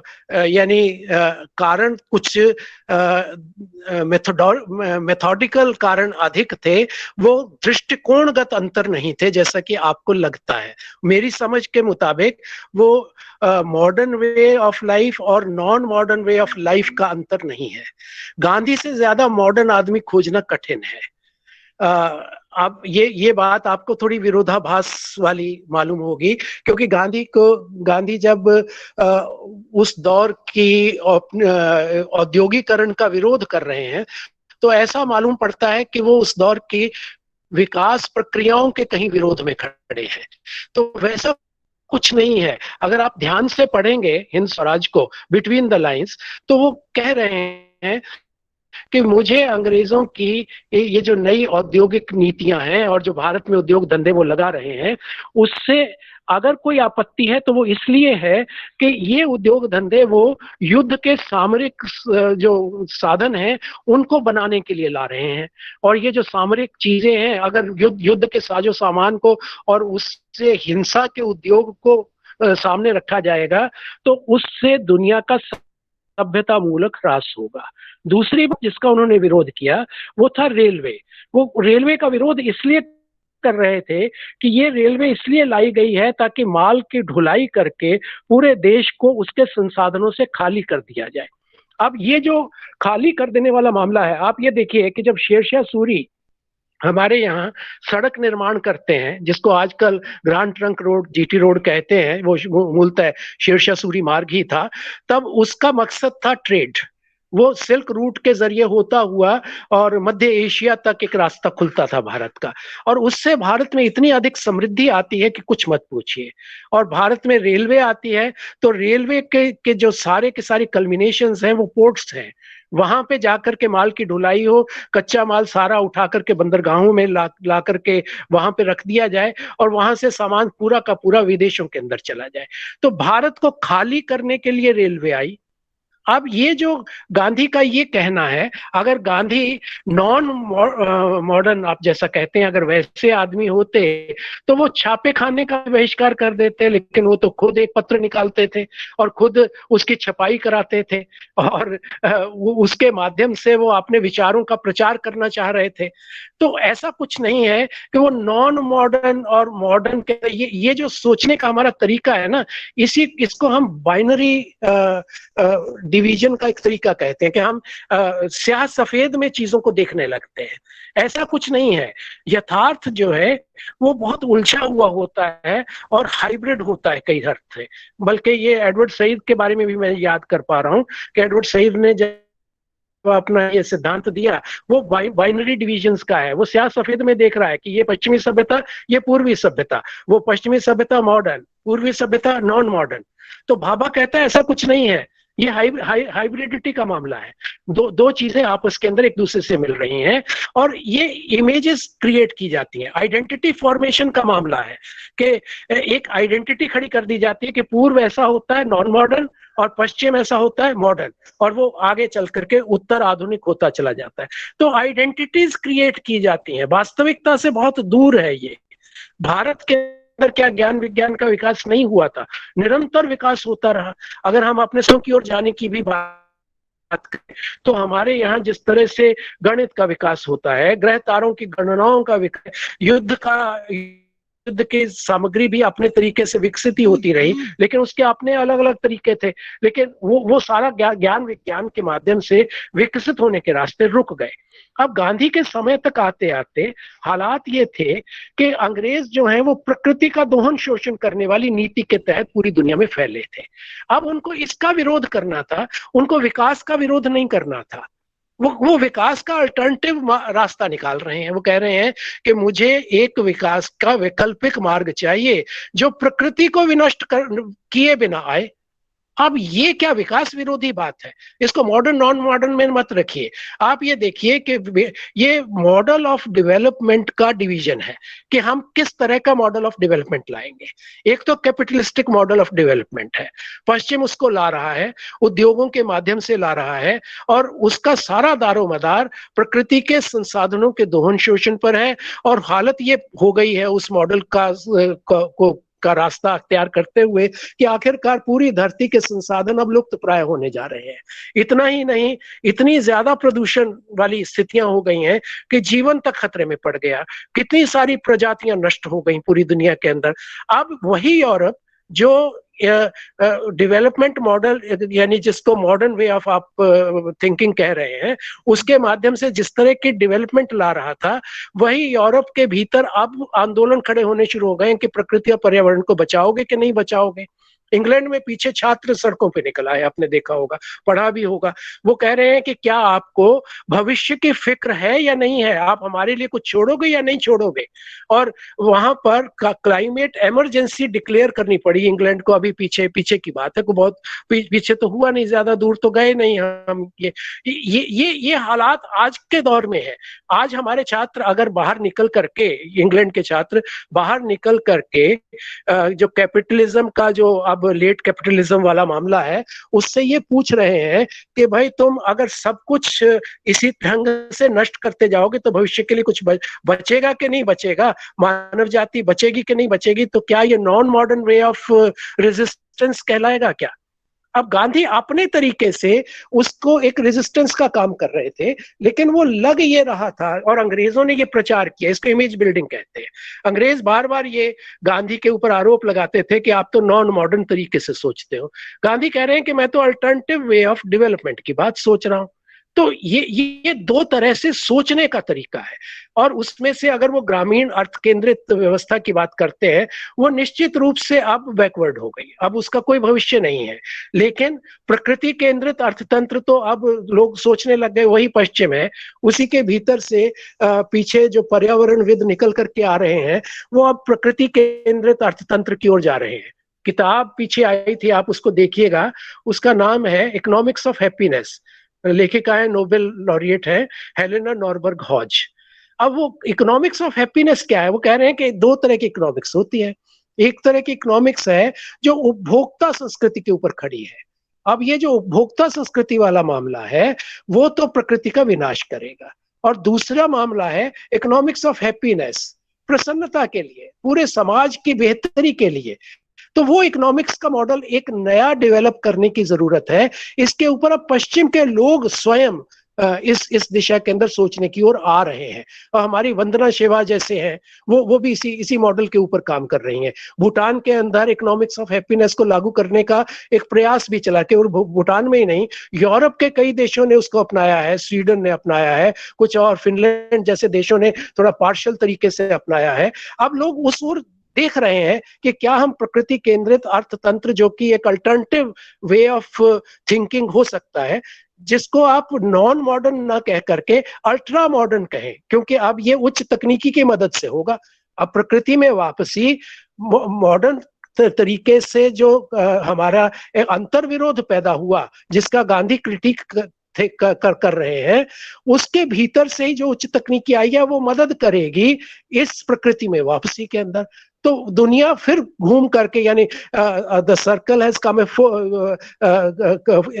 a full circle has been achieved, and now we have reached a point where we can start afresh from where we had deviated. अब ये जो समय है, इसके अंदर वो रास्ते खुलने शुरू हो गए हैं, और इन पर अगर हम विचार नहीं करेंगे तो गुजारा नहीं होगा। और उसका तरीका, जब मैं आज प्राच्यवाद के इस ये रीओरिएंटलिज्म के संदर्भ में सोचता हूं, तो मैं ये सोचता हूं कि हमें अब वो बचकाने तरीके छोड़ देने चाहिए। हम धर्म विरोध कर रहे हैं, कम्युनलिज्म का विरोध करें, पावर स्ट्रक्चर्स का विरोध करें, हम सीधे अर्थतंत्र की ओर आए और अपने उन स्रोतों को खोजें जहां पर प्रकृति में वापसी के रास्ते निकलते हों, और हम जो ये ultra modern way of thinking है जो प्रकृति में वापसी का, उसको खोलने में कहीं मदद ले सके। तो मेरा कोई मकसद नहीं है, ना मैं गांधी को डिफेंड करने के लिए यहाँ बैठा हूँ, ना नेहरू को विरोध करने के लिए बैठा हूँ। मेरी सारी जो बात है, पूरी मानव जाति का विकास कैसे होगा, हमें वो रास्ता खोजना है। और ये जो ओरिएंटलिस्ट तरीके से एक दूसरे का विरोध करते हुए अपनी संस्कृति को महान बनाने वाली बातें हैं, ये सब अब बचकानी साबित होने वाली है। तो ये जो ओरिएंटलिस्टिक थिंकिंग है, उसके सारे रूप जो है अब गिरने वाले हैं, इसका कोई अर्थ नहीं है। और ये जो नई दुनिया बनने वाली है, इसके अंदर हमें इन सारी बचकानी सोच तरीके की सोच से बाहर निकलते हुए ही रास्ता निकालना पड़ेगा, और कोई रास्ता ही नहीं बचा है निश्चित रूप से। लेकिन आपके साथ मैं बैठ करके आपकी बातें बड़े गौर से सुन रहा था, कुछ बातें सुनी, कुछ अधूरी भी रह गई, आप बहुत सारे रेफरेंसेस भी दे रहे थे, मैं क्षमा चाहता हूं पूरा सुन नहीं पाया, लेकिन आपकी बातें बहुत उत्तेजक हैं और सोचने के लिए विवश करती हैं। हम सब मिलकर के अगर इन विषयों पर सोचेंगे और सकारात्मक जगह पे पहुंचना चाहेंगे, और चाहेंगे कि मानव जाति को हमने कैसे बचाना है, तो हम इन तमाम अपने विचारों का इस्तेमाल उस दिशा में अवश्य करने की ओर सहमत हो जाएंगे। धन्यवाद। धन्यवाद विनोद जी, और धन्यवाद जयकृष्णन जी। और अभी तो 6:30 हो चुके हैं और समय भी काफी, लेकिन अभी भी इस पर संवाद करने के लिए मुद्दे काफी है, लेकिन मुझे लग रहा है कि अभी हम इसे समेटने का समय आ गया है। और जैसे भी हो, हम अपनी जमीन से जुड़कर, जड़ें जमा कर ही अपनी प्रगति कर पाएंगे, ये तो सही बात है। और यहीं पर हमारा ये व्याख्यान माला खत्म हो जाएंगे और संचालिका के तौर पर मेरा कर्तव्य भी यहीं पर समाप्त हो जाते हैं और मैं संयोजिका डॉक्टर शबाना हबीब को धन्यवाद अदा करने के लिए बुलाना चाहूंगी। सबको मेरा नमस्कार। हमारे विभाग द्वारा आयोजित व्याख्यान माला के जो 10वां व्याख्यान यहाँ पर संपन्न हो चुका है, तो हमने जिस कोशिश के साथ ये शुरू किया है, ये 10वीं पड़ाव पर आकर खड़ी हो गई है आज। तो आज हमारे लिए प्राच्यवाद और उत्तर औपनिवेशिकता विषय पर बोलने के लिए विनोद शाही जी को मिला है। आपने जो इतने कठिन विषय को बहुत सरल ढंग से हमारे बच्चों को और हमें समझाने की कोशिश की, आपको मैं तहे दिल से शुक्रिया अदा करती हूँ, क्योंकि आपको मैंने नाटक पर बोलने के लिए बुलाया था पहले, लेकिन जब कभी मैंने आपके जो बायोडेटा देखा तो उसमें आपके द्वारा लिखी गई इस प्रकार के जो विमर्शों पर लिखी गई बहुत सारी रचनाओं को मैंने देखा, तो मैंने सोचा कि इस विषय पर आपका व्याख्यान रखना ज्यादा बेहतर होगा। तो मैंने आपसे बातें की तो आपने तहे दिल से उसे स्वीकार किया। एक बार फिर विनोद शाही जी, आपका हम शुक्रगुजार हैं। आपको मैं तहे दिल से अपनी ओर से और विभाग की ओर से, कॉलेज की ओर से शुक्रिया अदा करती हूँ। इस प्रकार के एक व्याख्यान का आयोजन करने के लिए सहायता देने वाले हमारे विभाग की अध्यक्षा बिंदु वेलसार जी को और हमारे प्राचार्य महोदय अरविंद कृष्णन जी को भी मैं तहे दिल से शुक्रिया अदा करती हूँ। और इसकी जो संचालन करने वाली हमारे विभाग की प्राध्यापिका सुमा जी के प्रति भी मैं शुक्रगुजार हूँ। और इस प्रकार के एक व्याख्यान हमें आगे बढ़ाने में जो मजबूती देने वाले इसके जो श्रोतागण हैं, हर एक दिन इसके श्रोतागण बढ़ते चले जा रहे हैं। तो इसी हिसाब से हमें नए नए विषयों को लेकर इस प्लेटफॉर्म पर दोबारा आने की एक प्रकार की क्या है फिर से आ जाने की एक उम्मीद हमारे मन में आ जाती है। इसी हिसाब से हम हर एक हफ्ते एक एक शख्स को लेकर, एक एक नए विषय को लेकर यहाँ पर उपस्थित होती हैं। तो आप सबको, यहाँ पर जितने भी लोग इस व्याख्यान सुनने के लिए मौजूद हैं, उन सभी को मैं तहे दिल से शुक्रिया अदा करती हूँ। अगले हफ्ते भी हम और एक शख्स के साथ आ जाएंगे। तो अब समाप्त करती हूँ, 6:30 बज चुके हैं। तो सबको तहे दिल से शुक्रिया अदा करती हूँ। धन्यवाद।